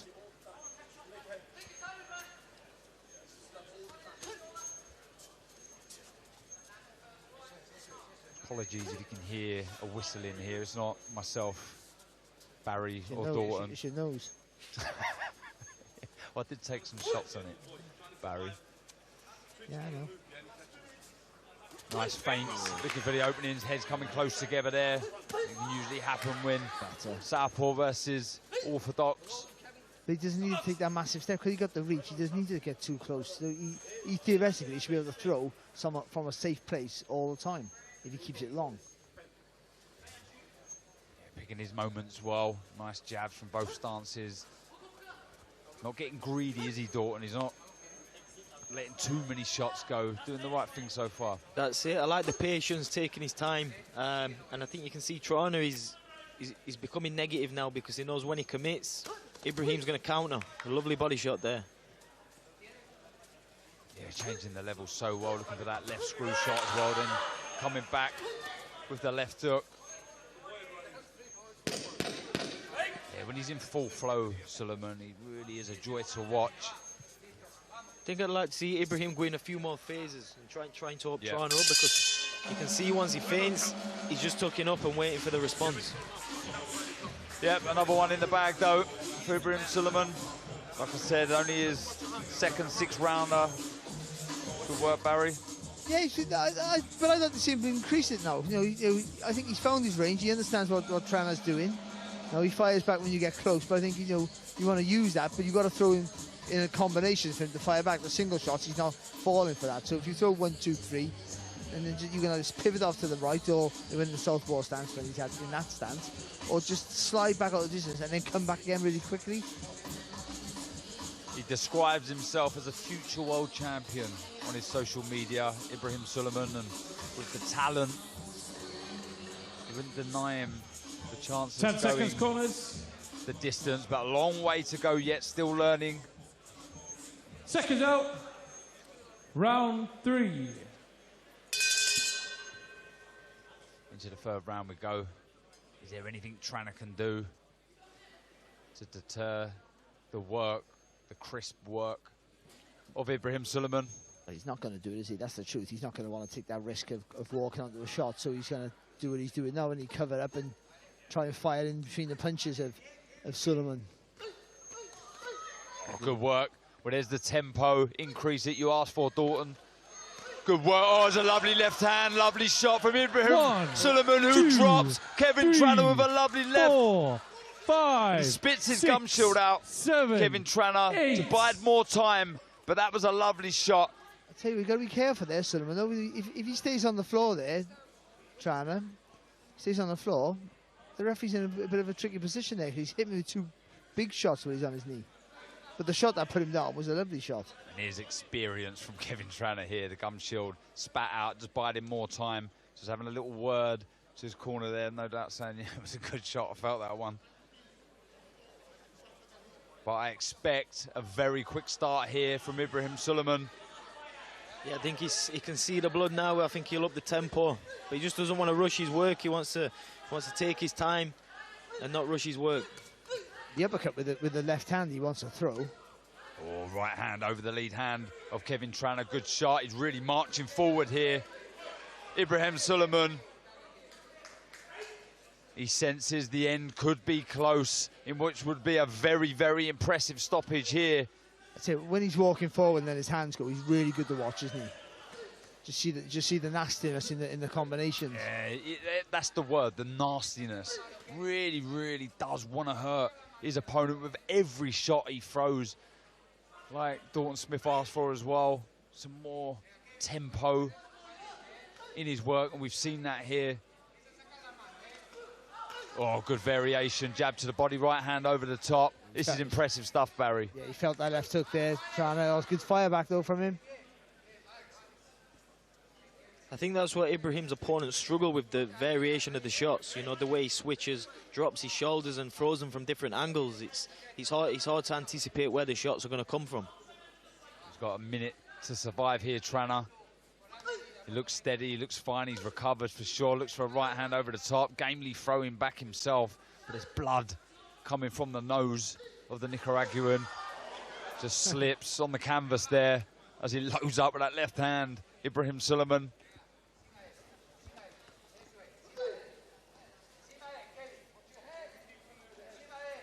Their heads, there are a couple of murmurs around ringside, the referee as well, just warning them both of their heads. Trying to bait Trana in here, Ibrahim Suleiman, hands low. Oh, nice. Walks him onto a nice right hand. Took it well though, didn't he? He did take it well. Well, he's going to survive the round, Kevin Trana. He took some heavy shots in this round, finishes taking another left hook from Suleiman. I mean, credit to Trana's chin. You know, he took some clean shots then. You know, he was still there to fight back. Yep. Good chin shown from Trana. Let's have a look at this shot here. When he gets him in close, just as he's about to throw there, Trana, it's just a short little left hook there, isn't it, from Suleiman. Tries to retreat there, Trana, and then just thinks, I got to take a knee here, because I'm in trouble. And he does, you're right, it does take a couple there, as he's on one knee. Well, he takes 2 good shots off on the floor there, but then, here then, he's trying to put his foot on the pedal here. Suleiman trying to get the shots from the north-south angles, as Dalton was talking about, just to make it harder to read, but trainer knows how to survive really well, and did really well to get to the end of the round. What do you think they're saying in the corner? Dalton, just more of the same? Yeah, more of the same. You know, don't rush your work. Seconds out. out. You can be Round overcommitting 4. it. Your work looks sloppy, but I think if he keeps his distance, you know, uses the small steps, clever pressure, I think you can get the job done inside the distance here. Yep, just more of the same. I echo that. Be smart. Don't be sloppy. Pick your moments. Go through the gears. Just having a look here. Trying to force out the lead of Kevin Trana.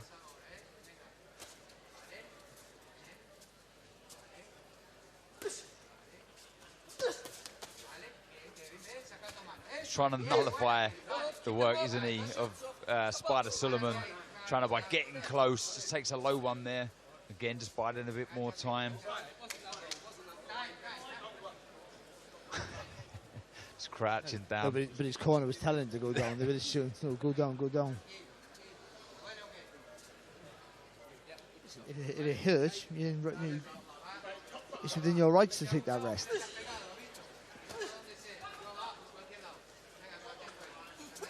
Oh, that's the shot. Lovely shot. Oh, some blood to the right eye of Ibrahim Suleiman. Ooh. It looks a bad cut as well. Yeah, doesn't it? Doesn't look great, you're right. Let's see if the truck... Trying with the head. Oh, do you know what? I can see that from here. That is an awful cut. It really isn't good at all. That is nasty. Referee having a look. He's asked for the doctor to have a look. It doesn't look good. I can see that from ringside here. The referee, I think he knows what the doctor might say here. It would be a shame because he's been boxing so well, Ibrahim Suleiman. He's had one look at it and he's waved it off. And that is unlucky. Ibrahim Suleiman, as we see in our second contest, Brandon Scott getting cut in the final round. And it's happened here to Ibrahim Suleiman.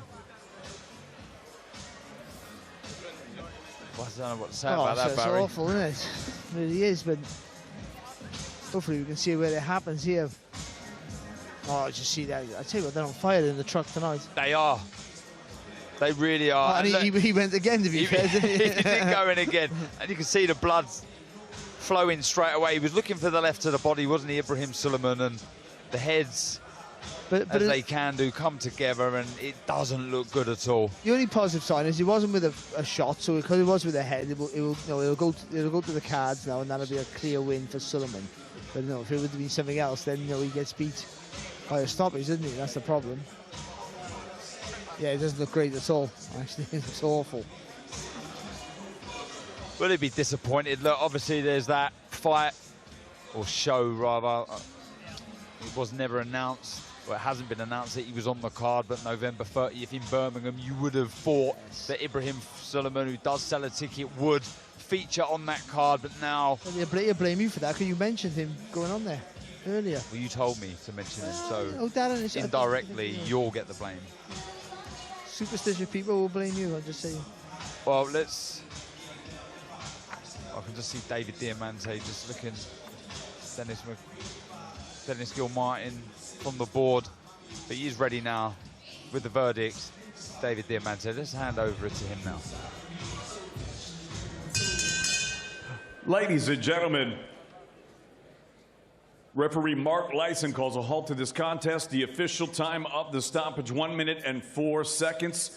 The reason is an accidental clash of heads. Therefore, we go to his scorecard for a technical decision. It reads 40-36 for your winner. He's still undefeated, Ibrahim Spider Suleiman. Like you said, Barry, he gets the win. He boxed really good, but just very disappointing with the way it ended. Well, we got a guy next to us know how frustrating a cut is to keep you out of fighting. It's horrible, isn't it, mate? Yeah, luckily my fights have never been stopped due to the cup, but you know, it's frustrating. You know, Ibrahim was just starting to warm up. He was getting some lovely work off there, and you know, it's just a shame it had to end like that, because you know, I think he would have wanted to get the rounds in and to get on the November card.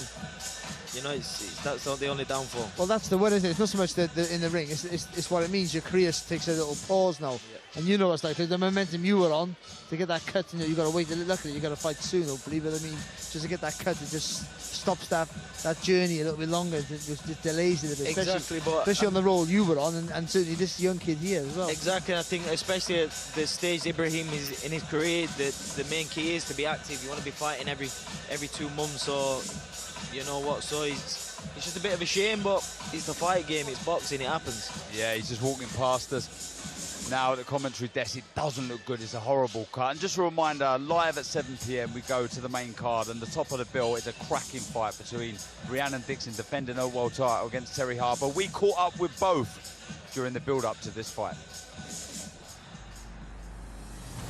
I feel like it's my time now. Success, emotion, glory, setback, injury, defeat. I'm kind of thinking, am I at that point now where, like, I'm done with boxing? There's nowhere further that I can go. She quit on the stool on the last fight, so that's that, isn't it? Rediscover, rebuild, and reign once again. To be honest about it, I mean, she'll have been forced into this fight. Forced into it? No, absolutely not. She's never been in a dogfight yet. She's never been in a proper fight. That would be my type of fight. If she wanted a dog fight, that'd feed into my hands perfectly. We're coming to get that belt. Keep telling everyone, like, this is it, like, this is it. For fight night. Freeweight world champion, and the new. And still.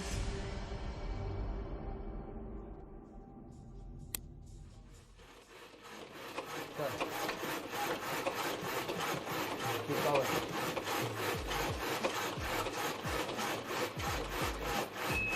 Time. Numbers. Flat now. Oh, it's an horrendous machine, that.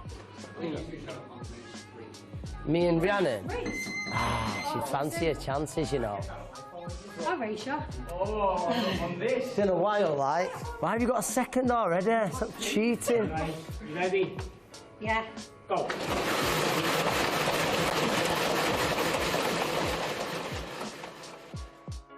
Becoming world champion is you can't really describe how you're feeling, because obviously I'm quite hard on myself.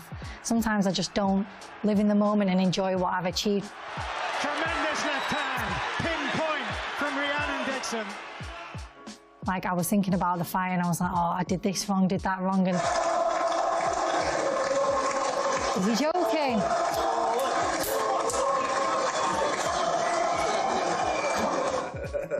And you connected to the speaker. He did that deliberately, didn't the rat?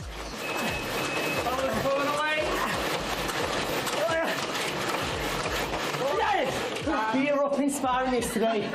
Beat her again today on the burster. Don't make it about me. We says don't make it about him. Exactly. I just literally started talking, and then I think you could see from like the end of the fight, like Ant was saying, like, put your hands up, you're a world champion. Such an achievement for someone that's come from white collar. Sometimes I just sit back and go, wow, I had like 7 white collar fights. I can't really describe the emotion, really. It was just more shock than anything. She had a dream to become a professional boxer, which at the time, for someone with no amateur fight, was an absolute mental dream, a crazy dream. And she broke the mould.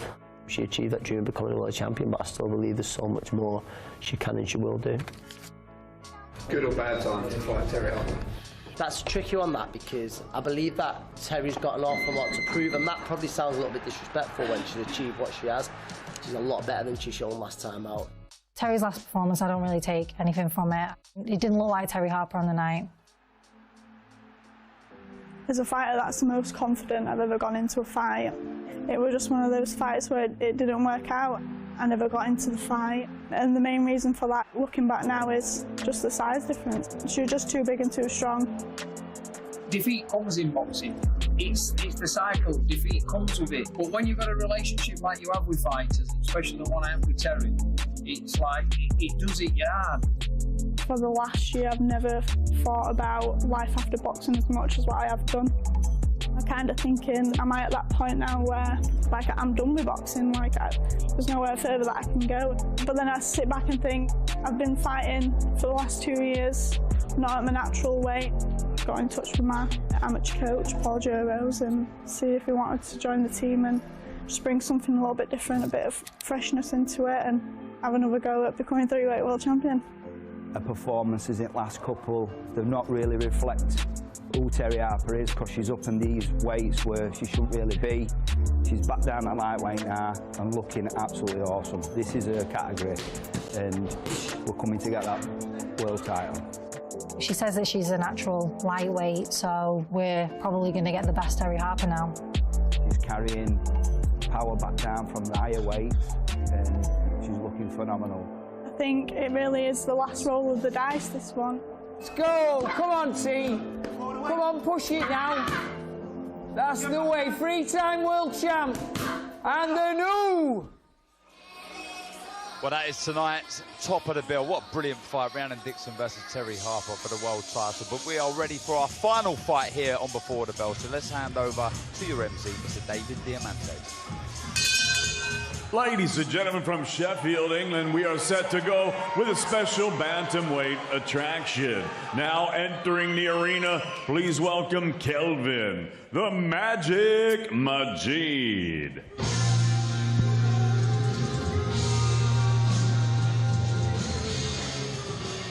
世界そうだ自由を求め選ぶべき世界が目の前に広げると横たわっている我らの夢がお前たちの導き手ならば超えていけ己が信念の旗のもとに And thankfully we have Barry Jones here to translate.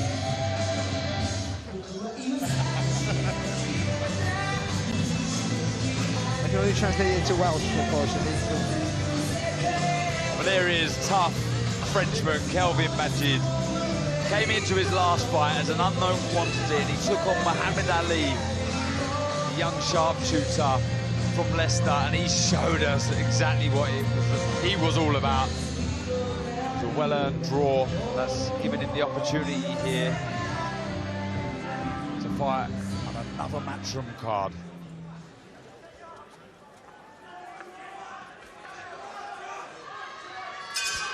And now entering the arena, please welcome Justin, the Business Bab.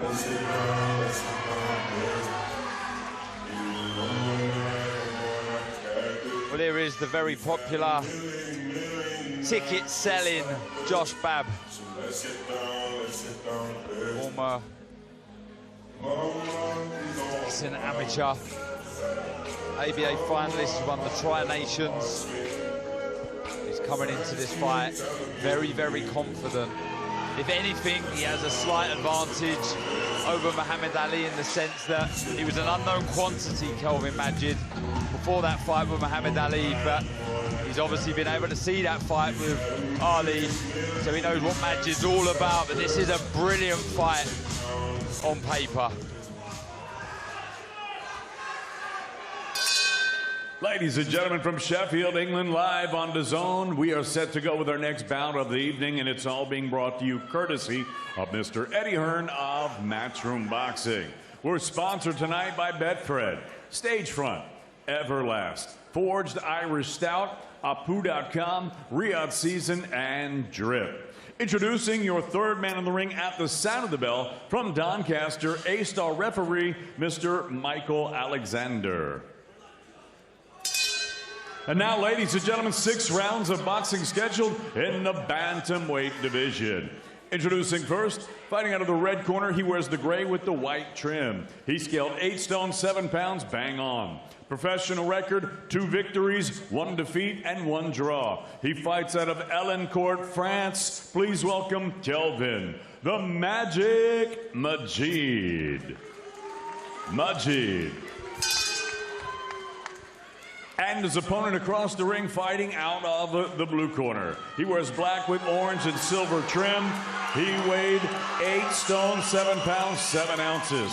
His young professional record thus far perfect, 2 fights, 2 victories. Fighting out of Durham, please welcome Josh, the Business Bab.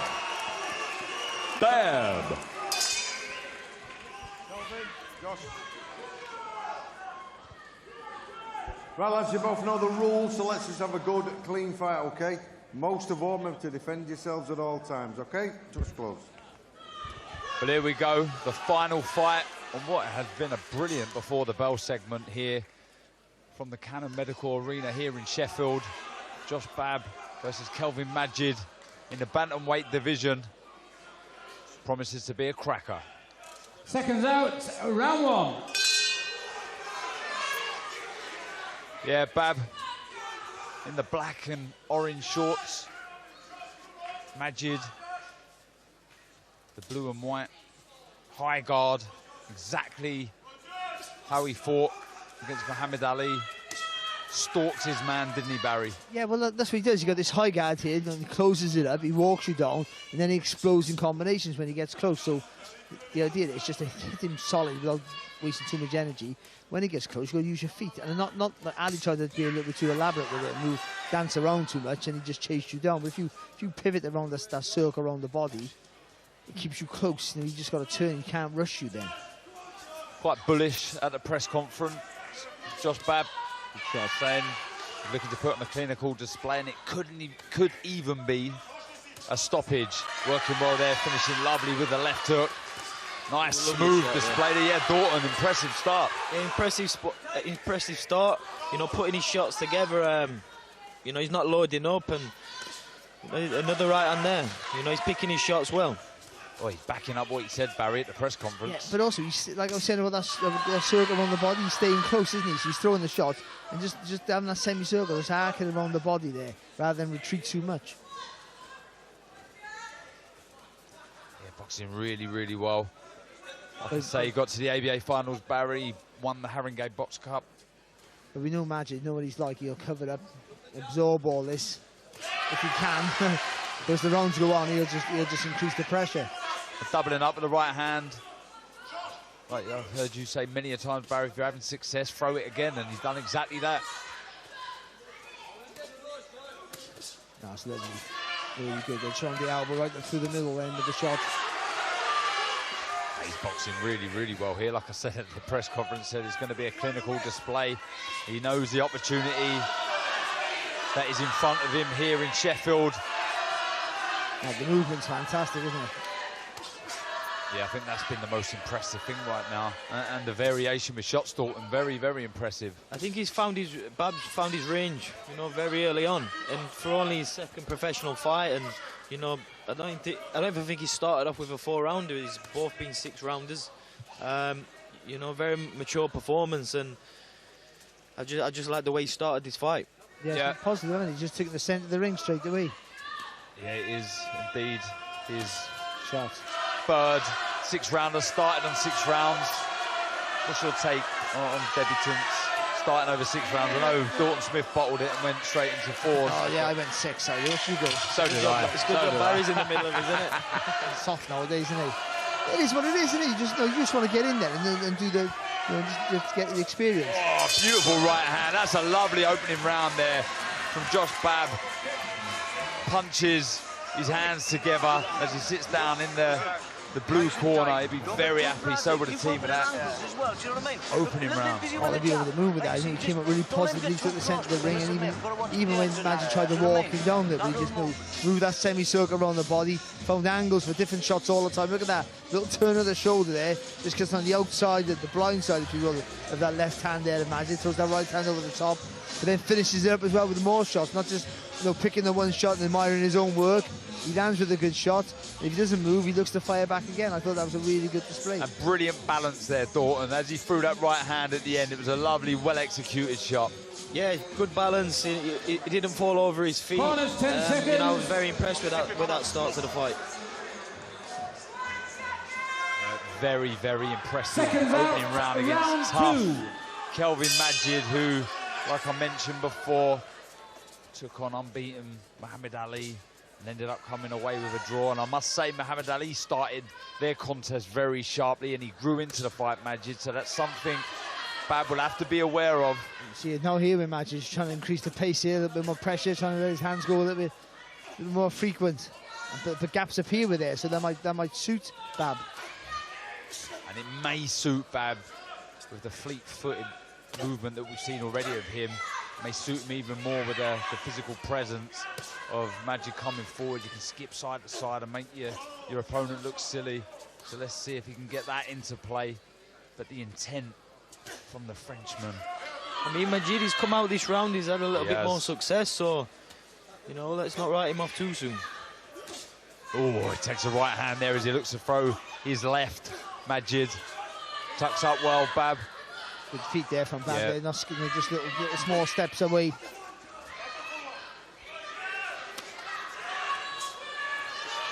What Majid does, he makes you work hard. So he make you throw a lot of shots. Even if you feel comfortable, all of a sudden your engine will start to just wane a little bit. I'd like to see Bab just move his feet a little bit more. He seems to be planting him and not keeping the little steps going and just letting Majid close the gap in a little bit. Yeah, seeing a bit of everything here. He's switching, just skipping to the right at the southpaw stance, going straight to orthodox and varying up that lead hand. Good work to the body with that left and the right, the uppercut following. This is beautiful work from Bab. And I think what you said about with him and with Ali hadn't seen him before, but I think you can see Bab has seen and realised you can't give him too much momentum coming forwards. So we're trying to push him back here a little bit, stay a little bit close. And a nice left. Did Majid there. More arm shots though from the Frenchman as opposed to the solid shots being sunk in from Bab. But I'm with Dalton. I think if he just keeps doing those little steps, I think he just walks in the shots every time. Because you make him miss, but you're close enough to make him pay for that mistake every time then. He boxed really, really well on his debut. Did Bab, beating Jake Pollard over 6 rounds, winning every one of those 6. Oh, nice little short shot. Yeah, it was a lovely shot.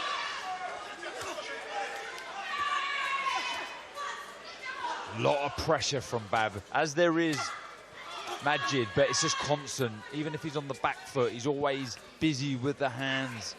Bab with the feet, always making Majid think. Needs to be careful when he throws that left or right to the body, the Frenchman, because he does carry the chin high, but he just took his head off the line and threw a nice right hand. Heating up nicely this contest. That's good. Majid's been a bit busy. I think he's trying to throw his hands, but it's been another good round, I thought, there for Bab, who controlled the tempo really well.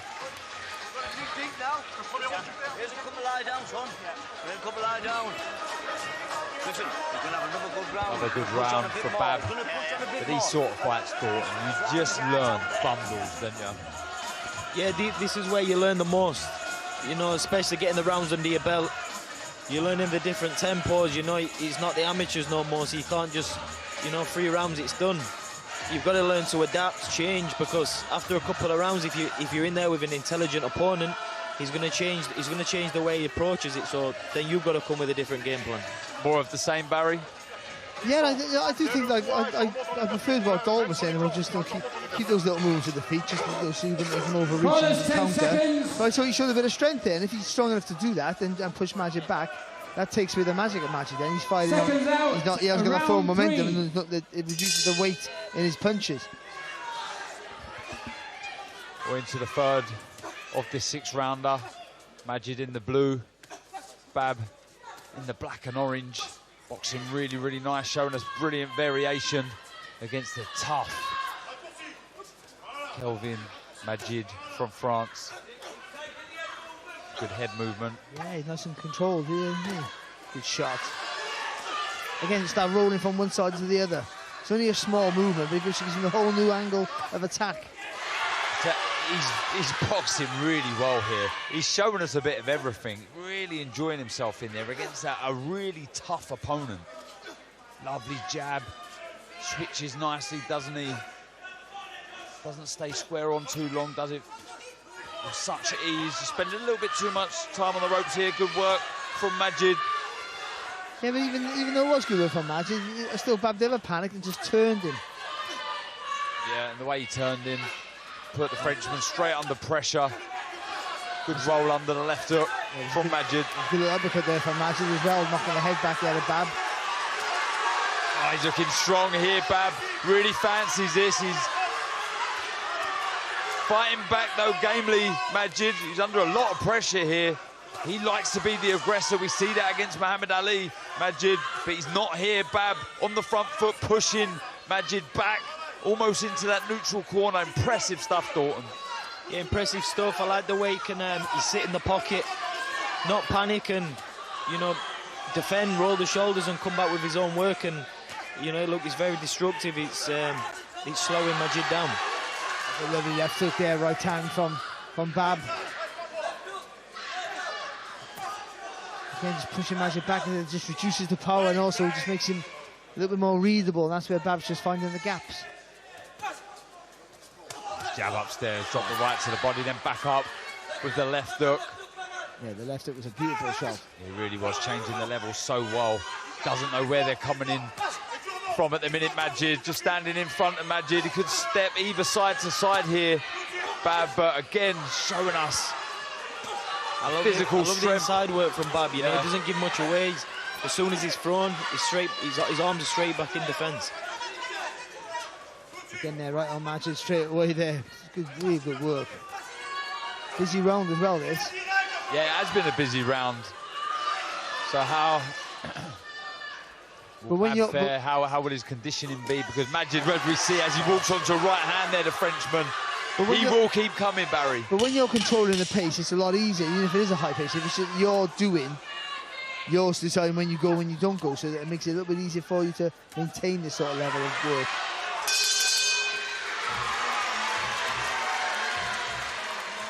Well, the Frenchman from Elicourt looking in all sorts of trouble with Josh Bab here in Sheffield. The lad from the northeast been very, very impressive so far, Barry. He's been fantastic, I think. He's been really good display, because we know how tough Majid can be and how many problems he can cause you if you allow him, but he just hasn't allowed him into the fight. Majid's still fighting away, and he's landing, sporadically, I think, but I think it's just, he's just taking the fight away from him. Bab pushed him on the back foot, hasn't he, Dalton, and just beats him up a little bit. Yeah, he just applied more pressure, and we've seen in the previous fight from Majid, he was the one pushing the pace, and Bab's turned that round, and Corners, 10 seconds. He's been the bully in there. He's working when he wants to work, and he's just making Majid, make more openings. Seconds out, round 4. Into the fourth round we go. Lots of composure there in the corner from Josh Bab. Sold lots of tickets here. Quite easy when you're a novice pro to get carried away, looking around and not concentrating the instructions you give him. But he was sat upright, looking at his coach straight in the eyes, and he's come out here boxing nicely, showing us a bit of movement. But Kelvin Majid, he really is a tough nut. He'll keep fighting till the very end, moving his head, trying to land big shots to head and body. Now good pressure from the Frenchman. Well, he'll feel, even though he has a couple of hard rounds, he's made the first 2 rounds, he's made Bab really work for it. So he might feel he might start to tire now and I can take over possibly. And that's why it's important for Bab to move and never run. He was saying he wants to take things the traditional route. Area, English, British, Commonwealth, European, and then hopefully world titles. Lots and lots of talent, an awful lot to work with. Nice movement again, just skipping down to his right. Good head movement there as well from Bab. just the little adjustments what Bab does. It's just it makes the shots just push over the top of his head. And that exactly what he done there. The movement, very, very good. Rolling under the shots there from Majid, just standing in front of the Frenchman as he's backed him almost into that neutral corner. There's lots of good pressure this, and the variation, very impressive. Oh, good left hook again there from a crouch stance there from Bab.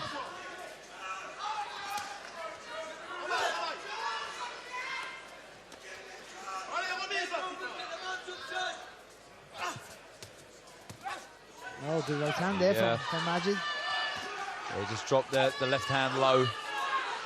Did Bab, but comes firing back. Lovely free shots. A screw shot in the middle of that combination. It was lovely.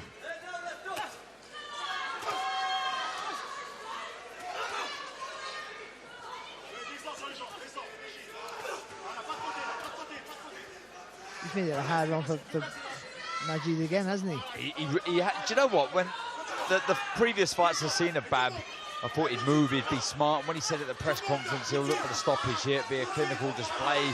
Having seen Majid, I thought that would be a really tough call. But I tell you what, he's given it one hell of a go here, Bab, to get the stoppage, letting shots go. He's holding his ground, moving when he has to. Good defensive skills, moving around, skipping side to side with the feet. Majid always trying, but he's second best in this contest. Another good round from the lad from the northeast, Josh Bab. We're in a fight now. We're in a fight now. Listen, we'll suck it up. We've got to work now. Hey, look, kid. 6 minutes. Yeah. Deep breaths. Look full class. Look class. Listen, you're doing real well. Yeah, even though Majid trying to find the gaps here, it was a nice little shot from him, but that was a fleeting success in that round, I thought there. Dalton, another solid display there from Bab. Yeah, another solid round from Bab. You know, applied the pressure, but did it smartly. Didn't give too much away, apart from the one little shot he got caught with. So, you know, Bab's showing he's got a good engine, a good variety of work, and he can change up the tempos when he needs to. That's important, because the first sort of part of that round there, he tried to move a little bit, do a little more slicker. And the second half, he went back to the previous round with a little bit of, even though we thought, still trying to use a little bit of brute strength to push Majid back. Yeah, it's been really, really good. Faultless right now from Josh Bab. But here we go. Here's Majid on the front foot, looking to sink in heavy shots to head and body, but back comes Bab with a lovely left hook of his own, and he felt that. The Frenchman just stumbled out. I don't think that was a knockdown, a little shove.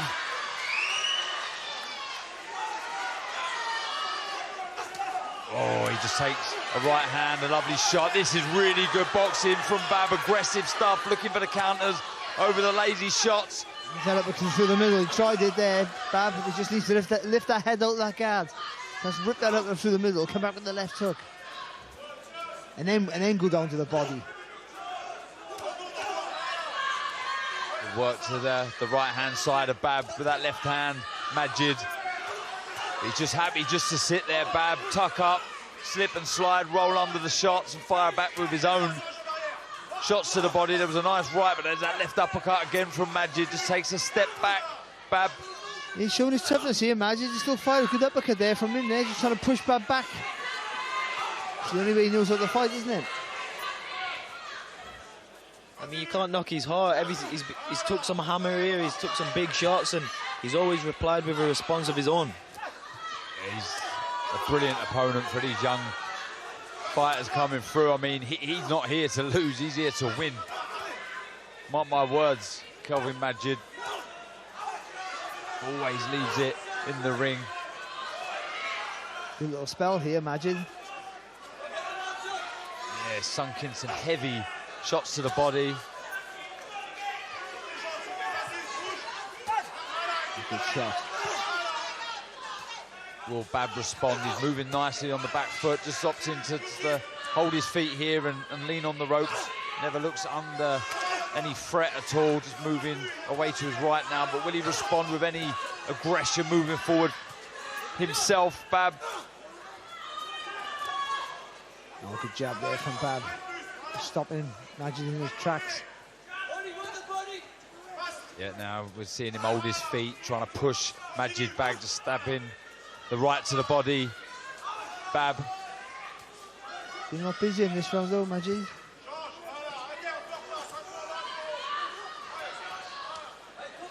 Tough as old boots, Dalton. As tough as they come, you know, like I say, credit to him. Every time he's been caught, he's had a response of his own. And here he goes again, Majid. Talk about the variation of Bab. It's not bad from Majid either. Works the body well, comes upstairs with hooks. The uppercut with the lead hand's been impressive. Just seeing it again with the right hand there from Majid. Good response from the Frenchman there. Right, come on. Come on now. Body shot, that's what it was. Listen, listen, last round now, listen. We're 5 rounds up. What is big round now? Big round, nice and sharp. Listen, don't talk about what's on the rope so long. I think every fight here and before the bell, season's been exciting. We've seen a bit of everything. We've seen cuts, we've seen dislocated shoulders, knockdowns, and we've seen talent. And talent is exactly what we have here when we see Giorgio Vizioli, former Repton star, who has been, you could say, frightening at the start of his pro career, in with Lagos, another tough opponent, looking relaxed. Corners, 10 and here seconds. is the former Olympic gold medalist, Galal Yafai. Seconds out for your 6th in and this final evening, round. in what you would call a tune-up fight before his big one with former world champion Sonny Edwards on the 30th of November in Birmingham, as we go into the final round here at the Medical Arena in Sheffield. Kelvin Majid from France in the blue shorts versus the very impressive Josh Bab in the black and orange. But as we've seen from Majid in the past, in his fight against Muhammad Ali, comes on strong, late, and we're seeing it here. Yeah, he had his best round in the last round, didn't he, Majid? So, yeah, that's his MO, isn't it, to come on as strong as he possibly can. But I think there's been a massive lead from Bab, so I think you want to finish with a flourish as well here, Bab. If he has the energy, you want to finish out on a bit of quality work. What a machine Kelvin Majid is. He really is. He's really forcing the pace here. He took a couple of left hooks, but he's sinking shots into head and body here, Dalton. Exactly, he's the one applying the pressure now, mixing the shots, head, body, just giving Bab something to think about. And, you know, credit to him, he's got heart. You'd have to say, Dalton, he'd beat many prospects coming through, wouldn't he, Majid? If you're not fit and you're not on your game, he will give you nightmares. 100%, and he showed us that in his last fight. You know, he might not look the best the first round, but believe it, he's going to be there to the last and give you every problem you can ask for. It'd probably be more dangerous, Barry, over 8 and 10 rounds, Majid. Yeah, well, maybe, you know, you've got hoping that he has a good shot. 2 left hooks, that was Barry. This is good work. He's mixing fire with fire, being the aggressor now, Bab. He's endured the early onslaught from Majid, and now he's the aggressor, landing big shots, and it's Majid trying to escape from the ropes. A good 1-2 there on the line there from Bab. It's a good turnaround here for Bab, because there was a round slipping away from him. The fight's in the bag, and as he gets seriously hurt, but the round was going the way to Majid, but he's trying to turn it back in his favour here. And I said, he want to finish on a flurry, finish on a high. So what if he gets the win, be a really good performance. Well, like I said about Majid being a nightmare for prospects coming through. Well, Josh Bab in this bantamweight division could become a problem for the contenders in the future, because there's an awful lot of talent coming from the lad from the northeast who works the body really, really well. Majid, obviously, again, Dalton, gamely throwing back. That's it, always responding, always in the fight. But obviously, Bab's just, his work's got that little bit more quality there. The shots are much harder, there's more power. But Majid always coming back with something. I like how Bab's trying to show that physical strength here, especially to finish the round off with a flurry. Good work there from Bab. A great performance. Well, what a brilliant fight to close this segment of tonight. Before the bell, it was a brilliant 6-round contest between Kelvin Majid, Darlington's Josh Bab, who showed us an awful lot in there, as did the Frenchman from Elicourt. toughness in abundance. We see that last time he was on these shores against Muhammad Ali. Let's have a look at some of the highlights in what was a brilliant 6th round, Barry. Well, he set his stall up from the offset, didn't he? And Josh Babb, you know, I'm going to be aggressive here. I'm going to push him back. The guy, you know, Majid's known for being tough and walking you down and making you work hard. I'm going to do it to him, so he likes it. And I think he was really impressive. Showed physical strength. Then, you know, round 2, then he went to show a little bit of his footwork, and then went back in the second half of that round to show more physical strength. You know, the way he moved around the body, you know, blocking and countering his shots, committed to every punch, punching through the target, doing lots of things correct, showing some lots of, you know, classy footwork as well. And ultimately, for me, winning the fight in a very, very impressive performance. Yeah, it was impressive. Well, David Diamante is in the centre of the ring. He's ready, so let's hand over to him now. Ladies and gentlemen, after 6 rounds here in Sheffield, we go to referee Michael Alexander's scorecard. It reads 58-57. For your winner, he's still undefeated, Josh the Business Babb. Yeah, Josh.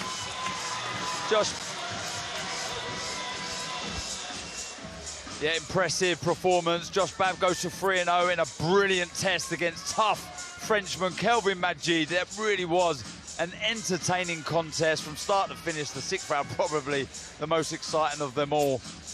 Majid's shown us how tough he is, and there's the team. They'll be thrilled with their man, Josh Babb, and his performance this evening. And there is a big dog returning to the cage very, very soon. Francis Ngannou. Saturday, October 19th on DAZN Worldwide. It's a battle of the giants. The undisputed heavyweight champion of the world, Francis Ngannou, makes his historic MMA return against the 6'8" Brazilian titan, Reina the Problema Ferreira. Plus, the GOAT of women's MMA, Chris Cyborg, takes on 2-time PFL champ, Larissa Pacheco. Brace for impact. Well, great to see Francis Ngannou back, obviously after what he's been through. But here's our card coming your way in around 15 minutes' time, live on DAZN.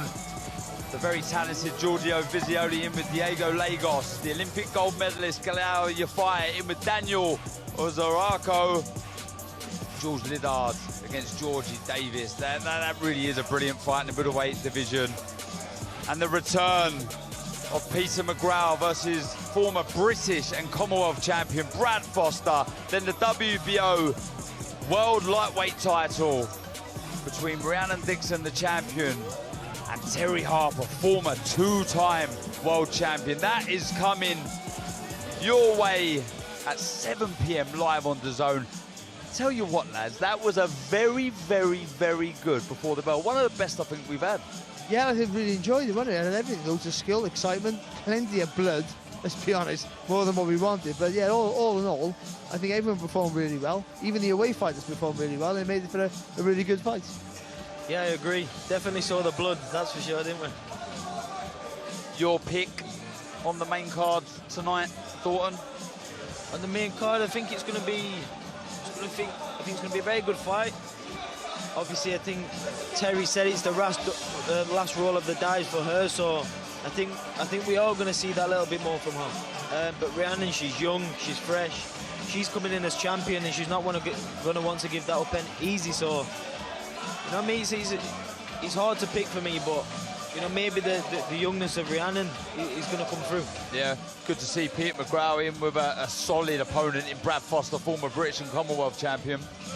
Yeah, I think so. You know, Brad's got plenty of caliber of opponents in the past, plenty of qualities, and he got a point to prove now after that reset with defeat. So he'll want to get back to where he was, and for Peter McGrail as well. No, he's back in the winning ways. He'll want to go on to hopefully fulfill his potential. Well, thank you very much, guys. Remember, tune in live 7 p.m. on DAZN for a stacked card coming your way this evening. Thanks for joining us. I don't feel like I've reached the pinnacle. A better, more polished fighter every time we see Dixon. Just because I'm a world champ, I've still got so much more to prove. I'm super excited. brilliant from Harper. I've got the experience on my side. She does have that fire in her eyes, that real desire. She said she believes she stops it. Okay, well, I've not been stopped. I think this is it. Freeweight world champion and the new. I know that that's Rhiannon Dixon beats the best Terri Harper.